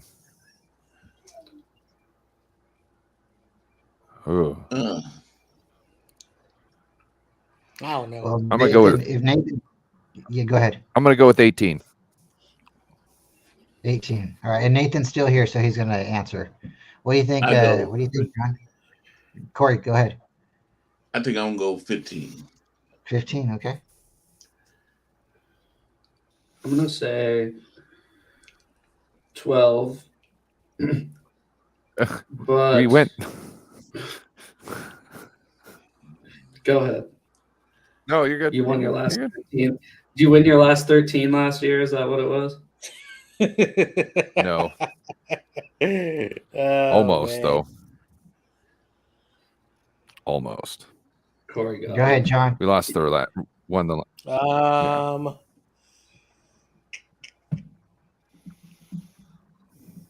See, I know one season the Niners went 15-1. They won the Super Bowl, and they probably lost one game, and they finished 15-1. I'm gonna Korey got say that they're gonna. I'm gonna say 10. 10. Okay. And I don't know what Korey answered. I was reading the chat and going back and forth. So, David, what do you say? And then we'll have Nathan put it down in the chat. It's already Oh, he down did in put the it. chat. Sorry, David. Don't read the chat. Oh, there's an answer already. You jumped the gun. Isn't it 17 games against the Rams in the 90s? Yeah, that would be the 17th. That's definitely it. My favorite. I mean, My favorite victory against the Rams was when we played them in a playoff game in I think 89 or 90, and I think we murdered them. I just want to say that because Rudy was talking about that game. Oh yeah.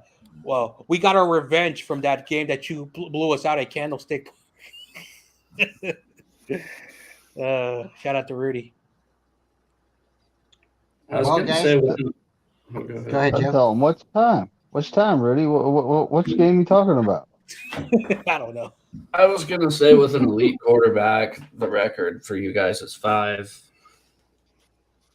You know what? Is that how many Jimmy G won in a row?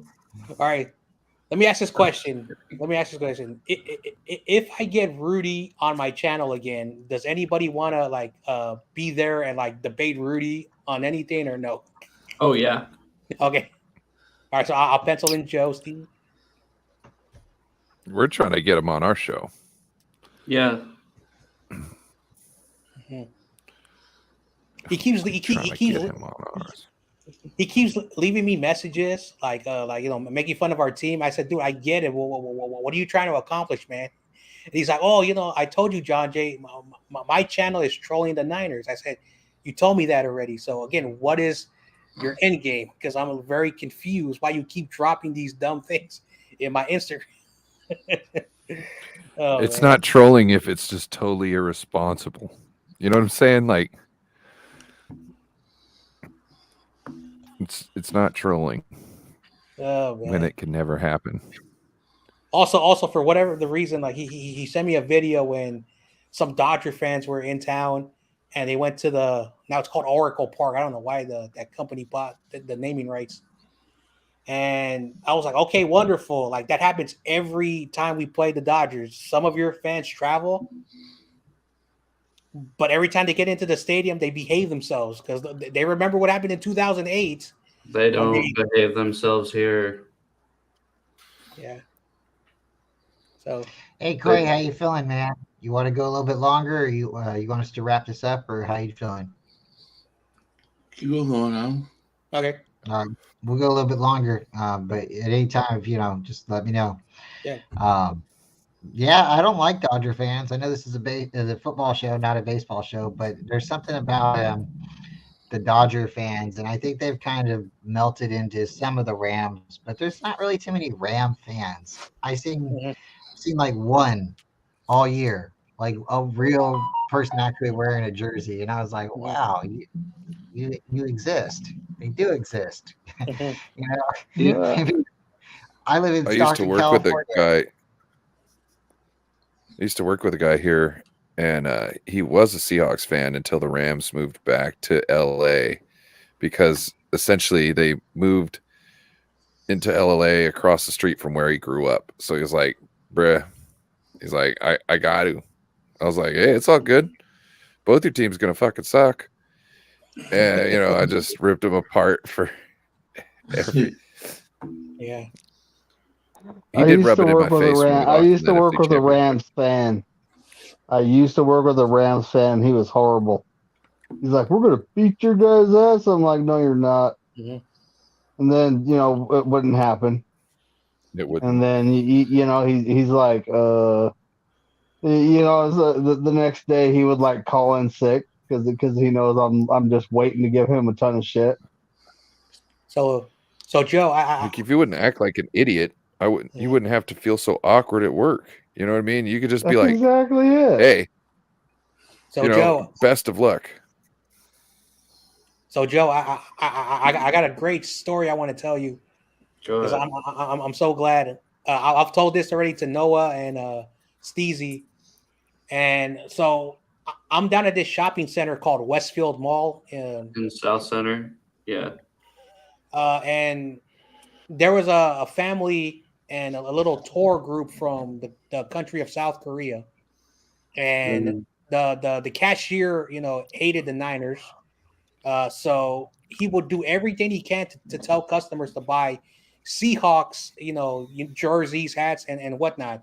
So that's a Seattle team store at South Center. Mhm. Yeah.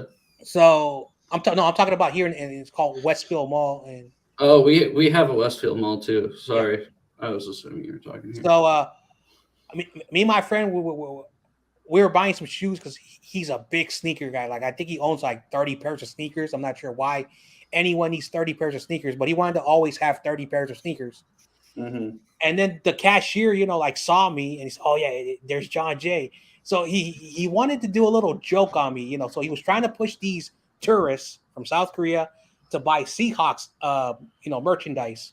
So then this guy comes up to me because he sees me, with a San Francisco Giants baseball cap, and he said, "The guy told me, with his best English, to buy this because he said he loved the colors." I said, "No, let me help you out." So I got him back. And I told him to buy this, and so I put the Niner hat on him, and in their culture, that's very respectful. Oh, so I want to buy it now because it's not what it said. Then a group of like 15 people come in here, and they go straight at me. Where can we find this red, colored jersey or shirt that has SF? And boom, I got the cashier, so I turned 15 potential Seahawks fans into 49er fans. That's funny.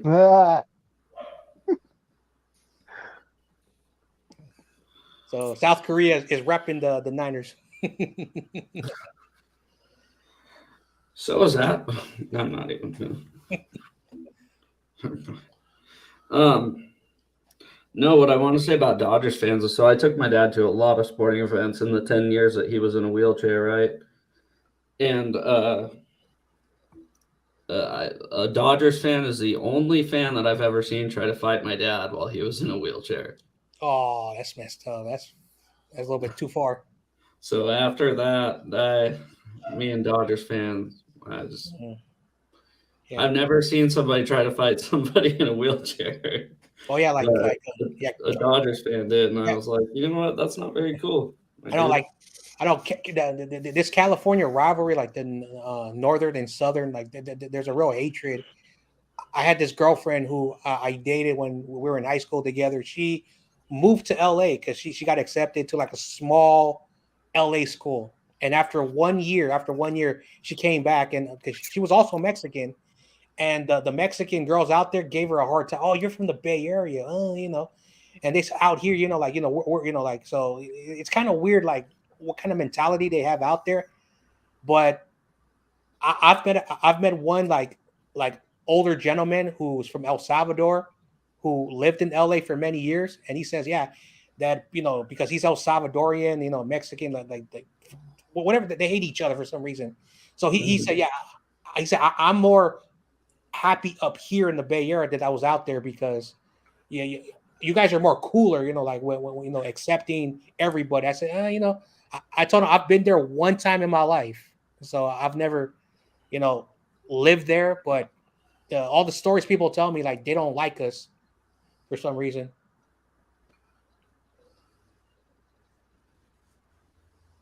Yeah. Oh, who left? Oh, there he is.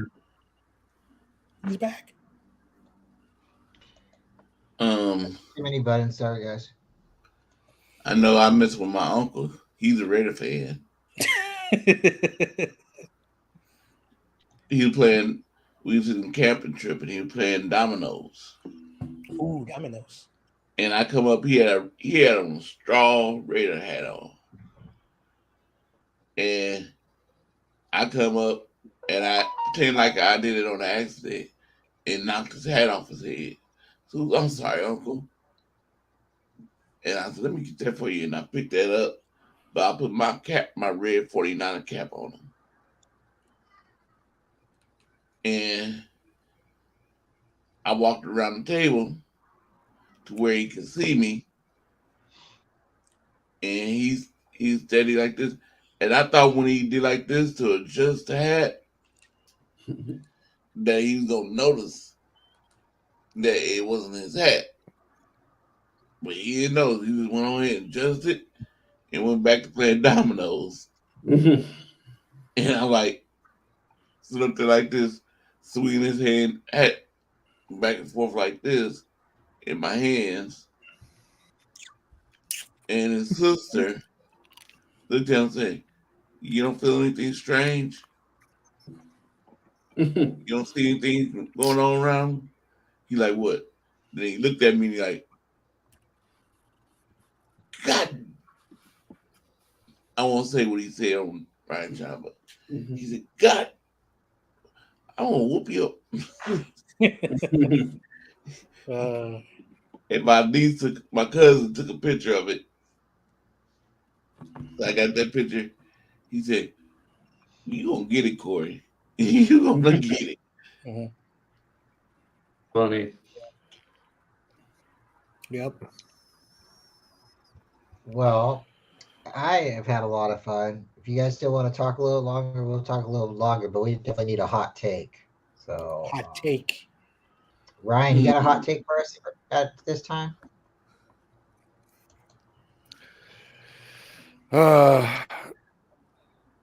Not really. Trey Lance is practicing with Patrick Mahomes' fucking coach. I'm really excited for this season, and I hope Trey Lance can give us something that they'll wait for Purdy. They'll put Purdy on the back burner for a little bit. I'm just hoping we get a little something like that because I want to see Trey Lance. We put so much into him. I want to see it. And now if he's working with Patrick Mahomes and getting better, I hope we can see the fruits of that labor. And if that's the case, we can find a great spot to ship Brock off to. That'll, he's going to get a starting role somewhere. If that's the case. I got a question. Well, I don't know if it's a question or a hot take, but I just want everyone to just listen to this take because I kind of been thinking about it in the past 24 hours. So Trey Lance, is the week 1 starter. He plays really, really, really well, really, really well. But the Niners are like, we like Brock Purdy. We like him a lot. And Trey is playing really, really well. Is there any hypothetical situation where the Niners can say, Purdy's ready, he's healthy? Would they ship him off, or do you think I'm just being a little bit dumb right now? With Kyle always goes with the hot hand. Okay. So if Trey Lance is playing good, the team's winning, we're putting up some points. I don't see Kyle switching quarterbacks unless, the worst happens, injury. So, but I'm hoping that don't happen. I mean, for heaven's sake, we went through 4 last season. No, Because I don't know. It's probably dumb of me. This is my mind. Thinking sometimes, because I'll be like, when they say the court or somebody got injured, and you're like, when did that person go out the game? I ain't never seen them go out the game. Sometimes this to make the fuss, make a so it won't be no big deal in the press. Let me see what I'm trying to say. You're lying like a fake injury just to switch quarterbacks. Sometimes I think they did that with Jimmy and Trey.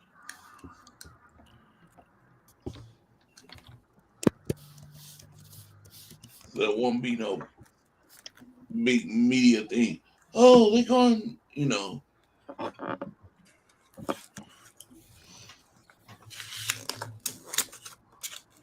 All right, everybody. Nathan Z came up with a question for us. Who were the players in the 49ers $1 million backfield? And if you guys are aware of this, this happened in early Niners history. And see, I think I know a few of them. I think Earl or whatever, McElhaney. I don't know his first name, McElhaney. I think Joe Perry was there. I forgot the other running back, and I think the quarterback was Y.A. Tittle. I don't know if I'm correct. Yeah. It probably, I think you got it right. I think it was Y.A. Tittle and Joe Perry. I think that was the correct answer. Oh, and then they also had some guy called Hugh. Oh, it's Hugh McElhaney. Hugh McElhaney. And I forgot who was the fourth one also that was back there as well. But anyway. I think it was Kevin Barlow. He said Kevin. That's my era. Hey, Korey, I remember you asked me like what running back did Frank Gordon, and I forgot Kevin Barlow was there with Frank Gordon, so I know I got that answer wrong.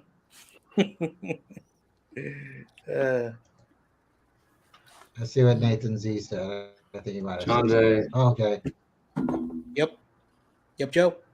You forgot John Henry Johnson. John Henry Johnson. Darn. The original Jon Jay. The original Jon Jay. Hey. No. There's a baseball player called Jon Jay. And so people say, hey, are you related to that baseball player? Tell them yes.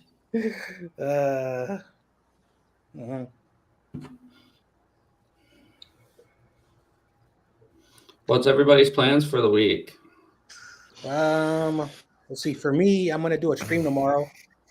I gotta help out my one of my uncles. He's gonna pay me $100 to help him pick up some wood, some like timber. What 2x4. He's doing like a construction project, so I'm gonna help him out with that.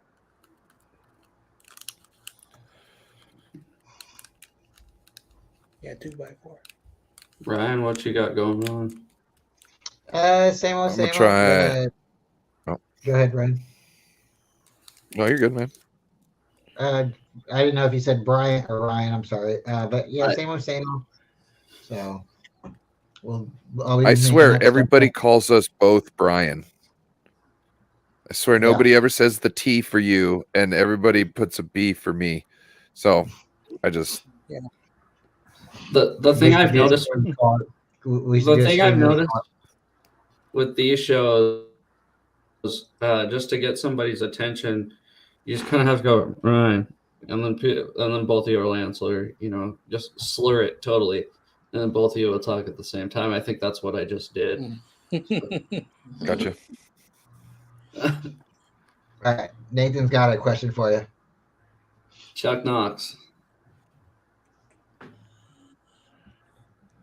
Is it true that your best receiver, I think Steve Largent, Yep. In one of those is like a personal bio said that he became like a lawmaker, or is that BS? Senator. No, that's true. Yeah. Yeah, somewhere in government. Oh. Like a House representative at state level, I think, or like senator. state level. Not Yeah. not in Washington though, somewhere else. I Mm. don't know where it was. So but yeah. did the bassist from Nirvana. Yeah, Chris Novoselic. Mm. Yep, Chris Novoselic. Yeah, I think that was somewhere around here though, I think, right? Like Olympia? Yes, it was somewhere in Washington. What do you guys think about that with Kurt Cobain? Do you think that was suicide, or you think that was a little weird? Wow, we're going to that This question. is I mean, I don't know. Have you seen the Like, have you seen the documentary Soaked in Bleach? I've seen portions of it. I didn't watch the whole thing yet. Okay. I've seen a documentary So, of the band. I don't know if it's true, but if he took the dose that they said he did of heroin, he wasn't able to go and put his rig away, and he definitely wasn't able to get out the shotgun at that point, which is extra long, so he's going to have to mess with that, and then blow that up. And how did the shell get on the other side of the body? I understand a semi-auto shotgun firing and ejecting the shell. What I don't get is it being on the opposite side of the body. So if that documentary was correct, somebody offed him. Just saying. Yeah, yeah, and the way the whole band broke up Did you- afterwards, and like how Did you everybody see that treated- note? Yeah. Did you his see the death note? Mm-hmm. That's not right. One way or another, that something there with that note isn't right. That doesn't necessarily mean that he was murdered, but that note wasn't real. Well, it was half of it was real. The other half was, yeah. I saw a documentary about the band, and like someone who claims to had been close to the lead singer, basically like the night before, said that he didn't want his music like being like everywhere in the U.S. and it really pissed him off, and like it set him off or something. I don't know if that's true, but that's what a documentary that I saw about the band, and a bunch of people were like, "Yeah, that's true. He didn't want he didn't want to be famous, blah blah blah." So I don't know if it's just like some people with speculation, but that's a documentary that I saw. I think who killed him, her name started with a C and ended with a Courtney Love, You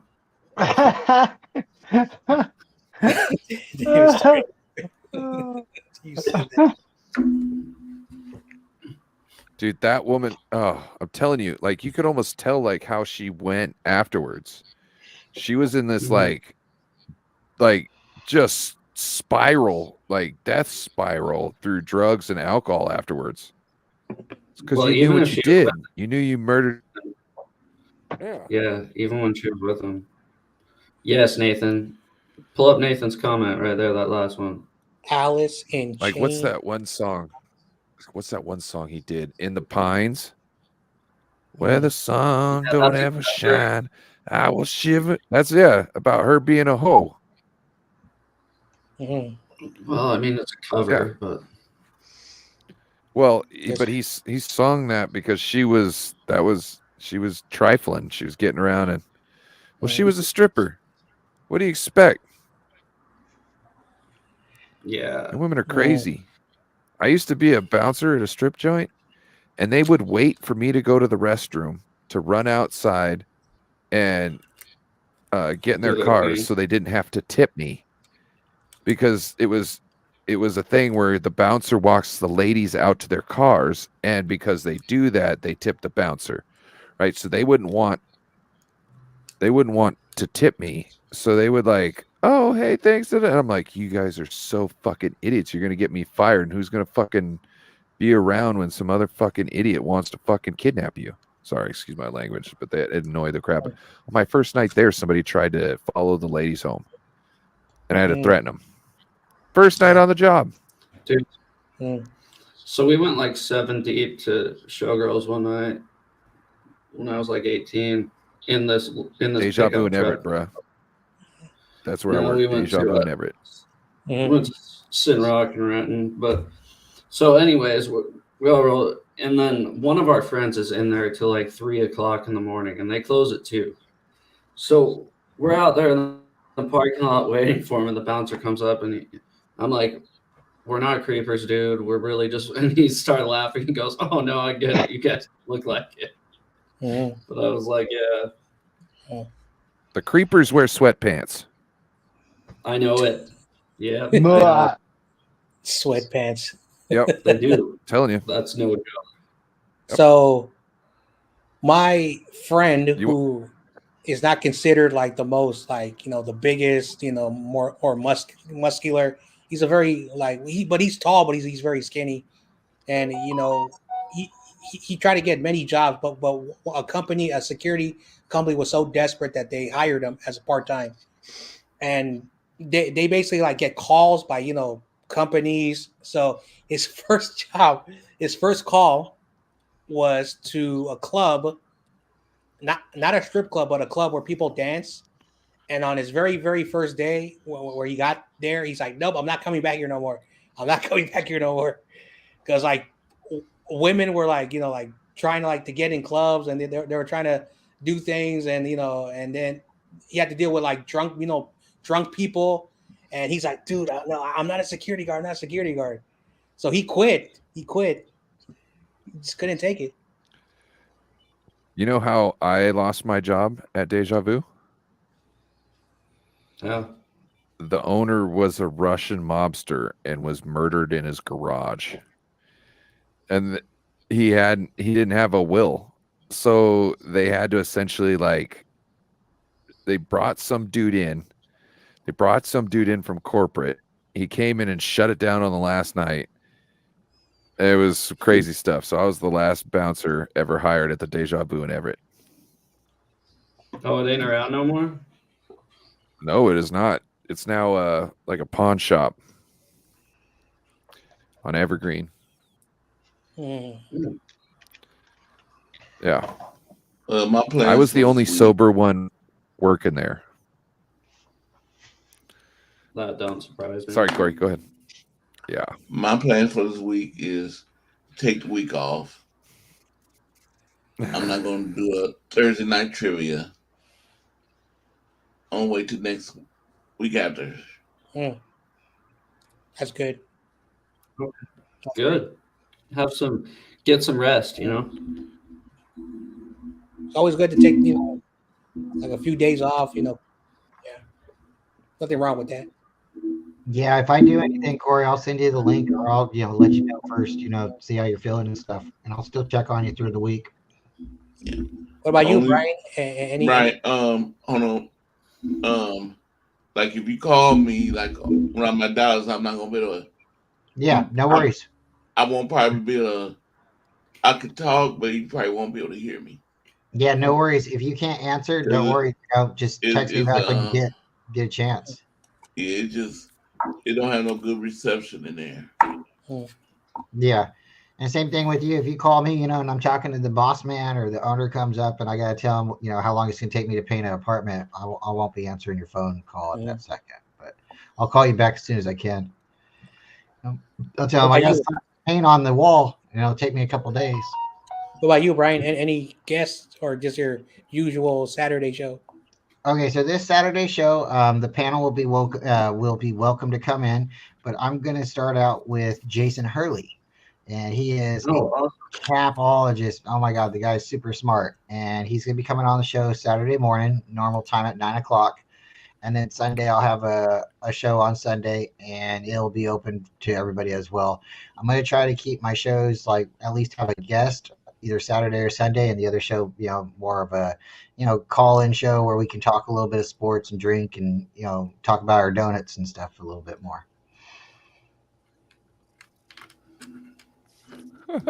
Dude, last Saturday I went out, got a coffee from the espresso stand, right? Driving back home, get a call that the machine's all messed up. There's a hole that's messed up at one of the pits. I was like, are you freaking kidding me? I'm gonna miss Brian's show, so I have to go into work. No, there's never worries. I mean, you can always come back and watch it. You can hit the like. You can leave a comment. People get busy. I mean, I can't be on everybody's show, and I know everyone else right here, is donating a lot of time right now. I only wanted to go live today, give Korey a little bit of a break. But anytime you guys ever need somebody, you know how to get a hold of me. Send the back signal out, and I'll try to come. But for the most part, I really hope we get some good news this coming week. Something to talk about, a little bit more than speculation. Did you guys see that pass with Trey Lance? That was such a good pass. Does your wife ever do streams with you? We are talking about it. We're actually, she's getting more and more excited about doing stuff. She dropped a short the other day. She wants to do like kind of paragraph, couple minute sentences, and drop 49er news and just kind of go from there. But me and her have both talked about it in the past, and maybe do like maybe a trivia show, or do some kind of like random blog where we get together and we talk a little bit, maybe answer some questions out of the chat. But for the most part, us both come in with like a nice little paragraph to talk about and bounce back and forth with. Like, I kind of like to do like maybe like a weekly update or something like that with her, where it's kind of like a news report. You come in, you just have a couple of things to say, and like, hey, 49er fans, always sunny in Stockton, California. Is that right, Tony? She'll be like, yep. That'd be awesome. You guys should try something like that. Yeah, because she's really smart and she's passionate about it. And when you guys don't like hearing me because my jokes run out, at least she's pretty to look at. So. Yeah, my wife, when it comes to football, she's like, "Oh, DK Metcalf wears 14 and has a 6-pack." So. Yeah, Nathan, okay. I'll definitely be talking a little bit, and we'll find out. Maybe I'll talk to Korey and see if Korey can give me some tips or something. Maybe we can, like, I don't know, add that to Korey's show, or we'll figure that out. But yeah, I'm ready to talk the draft too. But Nathan, your wife has a 6-pack? What? What'd you say? Your wife has a 6-pack? Who has a 6-pack? No, he said that his wife said that DK Metcalf wears 14. wears number 14, and he has a 6-pack. Oh, okay. He's got abdominal muscles. Yeah, that's about what I know. His wife That's be about checking what out my DK. That's what he's saying. Oh, my wife checks out DK. That's her man right there. DK is her guy. Oh, really? Oh boy. Oh yeah. Is that her guilty All right, pleasure? well, guys, I gotta work early, DK so I gotta pictures. cut out. Yeah, me too. I gotta go. Thanks, John. You guys have a fantastic night. Bryant, thanks for having me. Korey, I Always. hope you're feeling better, buddy. Let me know how you're doing throughout the week, though. Okay.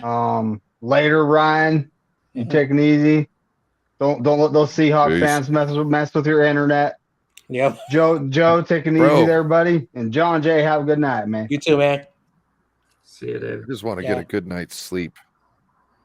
Also, hey Korey, like, Yes. don't ever be afraid to message me. Message me everything, man. Anything. Okay. Let me know, man. Even if you're doing well, man. Because this past week, man, I just been worried about you, man. I've been worried about you so much. Yeah, you had us all freaked out today. Yeah. Glad you're good. Yeah. Glad you're good. All right. Yeah. All right, Bryant. Thanks for having me on. All right. I'm gonna go There watch you some go. Batman. I'm joking. All right, Joe, Steven. That's right. The animated series. I might hit you up this offseason. Maybe we can work on something. And then no borders. You keep doing all your good content, man. But I'm out. Thank you. Later, Jon Jay. I just Thanks, John. saw a tweet on Twitter, and somebody was like, what's your favorite movie of this year? And somebody retweeted it and said, Batman Forever is the worst movie in any year.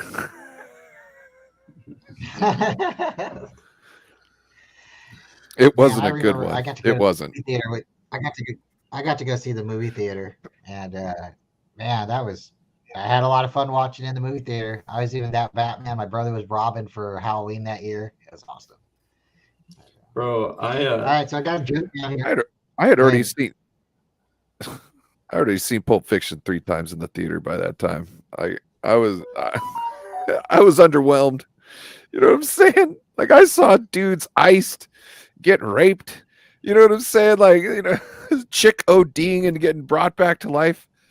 I already knew at that point that you could bring somebody back with adrenaline shot to the heart. Let's just say that.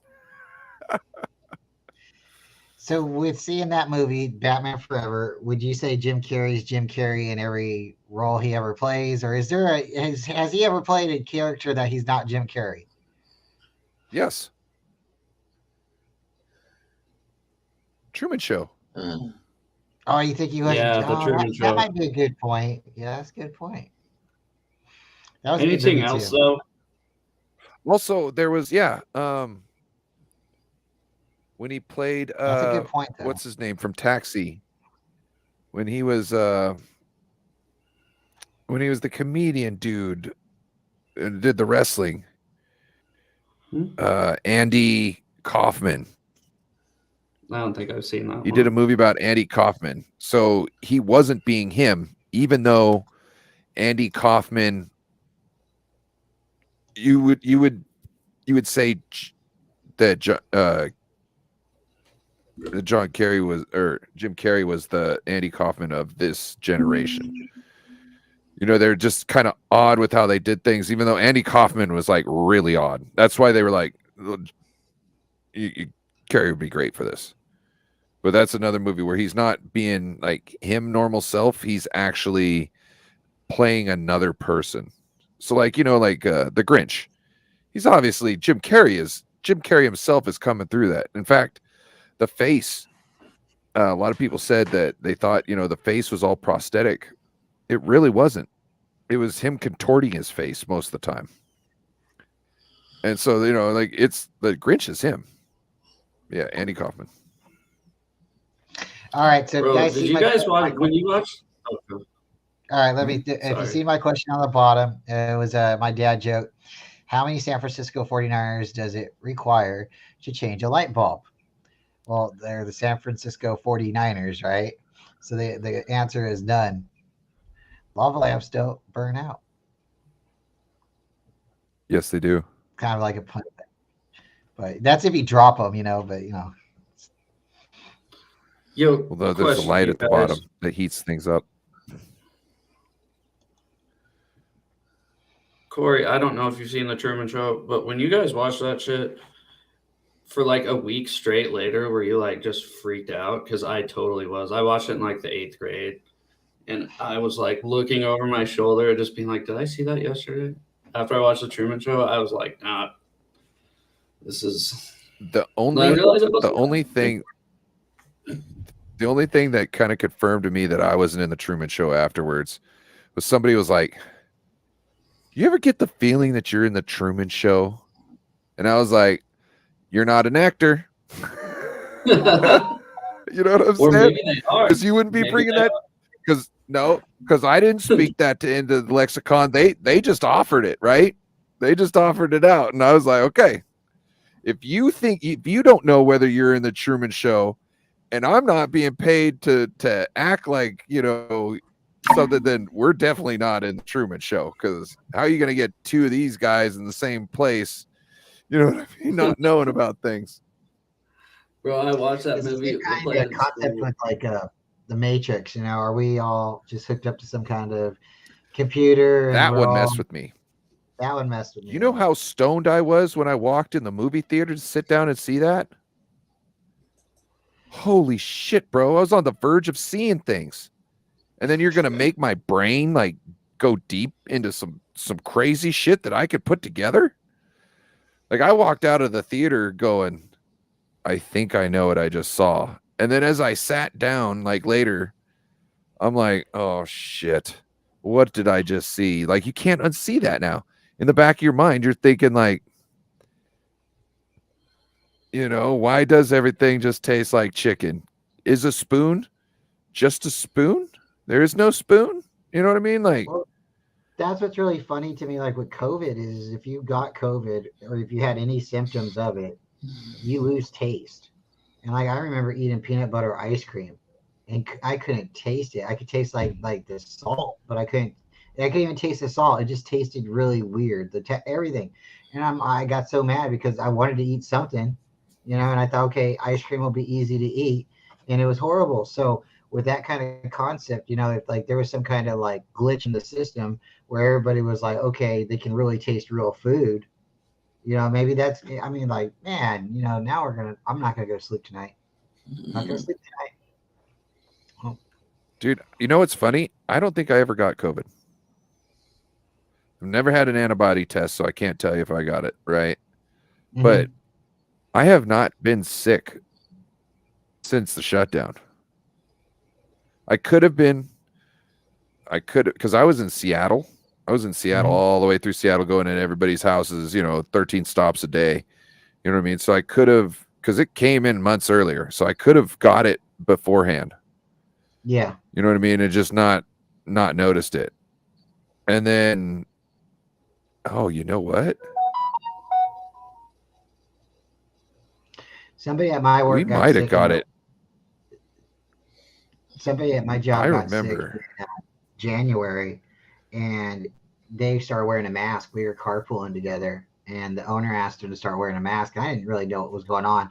Then we lost the Super Bowl, and I started seeing all this military equipment on the roads going up and down 99 and 5 when we were driving. I thought it was really weird, like massive military movements.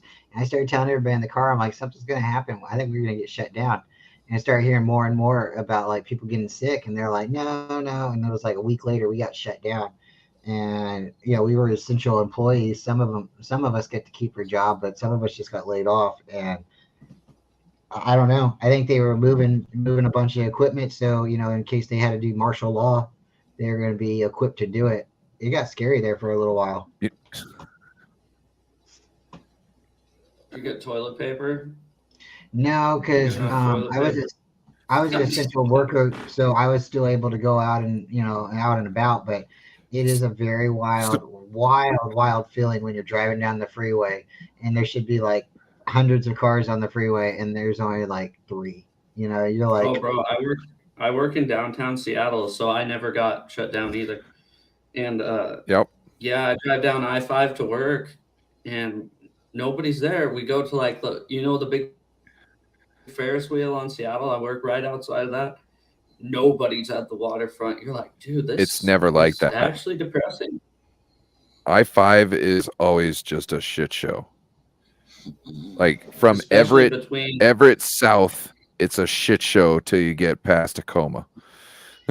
It's just a shit show all the way to Tacoma. A good 2.5 hours of driving. Just shit show. dude, but like 9 a.m., you'd be like 8 a.m., 9 a.m., I-5, just nobody around you. You could just take up all 5 lanes. yeah, people are getting speeding tickets for going over 90 miles an hour or 120 miles an hour. But you gotta be careful. However fast you're driving on the road, you gotta be careful. If there's one person or 20 people, it doesn't matter. If your car's not capable of doing it, you gotta be careful about that too. Because some people think they got a race car, and they don't have speed rated tires, or they got a nail in their tire, but they don't know and they don't care. But no Or one's they're in an around, so SUV nobody. and it's top heavy. And they go to Yeah. switch lanes too quick and it rolls. There's lots of things. So, all right, guys. I Let's remember go one time ahead. I was going. Go ahead. Go ahead, Brian. Oh, I was trying to get around somebody and I got into a lane as somebody was trying to get over into the same lane. And I was going so fast, I whipped into the other lane and I did the whoop, whoop, whoop, but I caught it at the last second. Like I almost did one of them whoop, whoop, and then off the road. It's going about Have 80 you ever miles an hour on the freeway.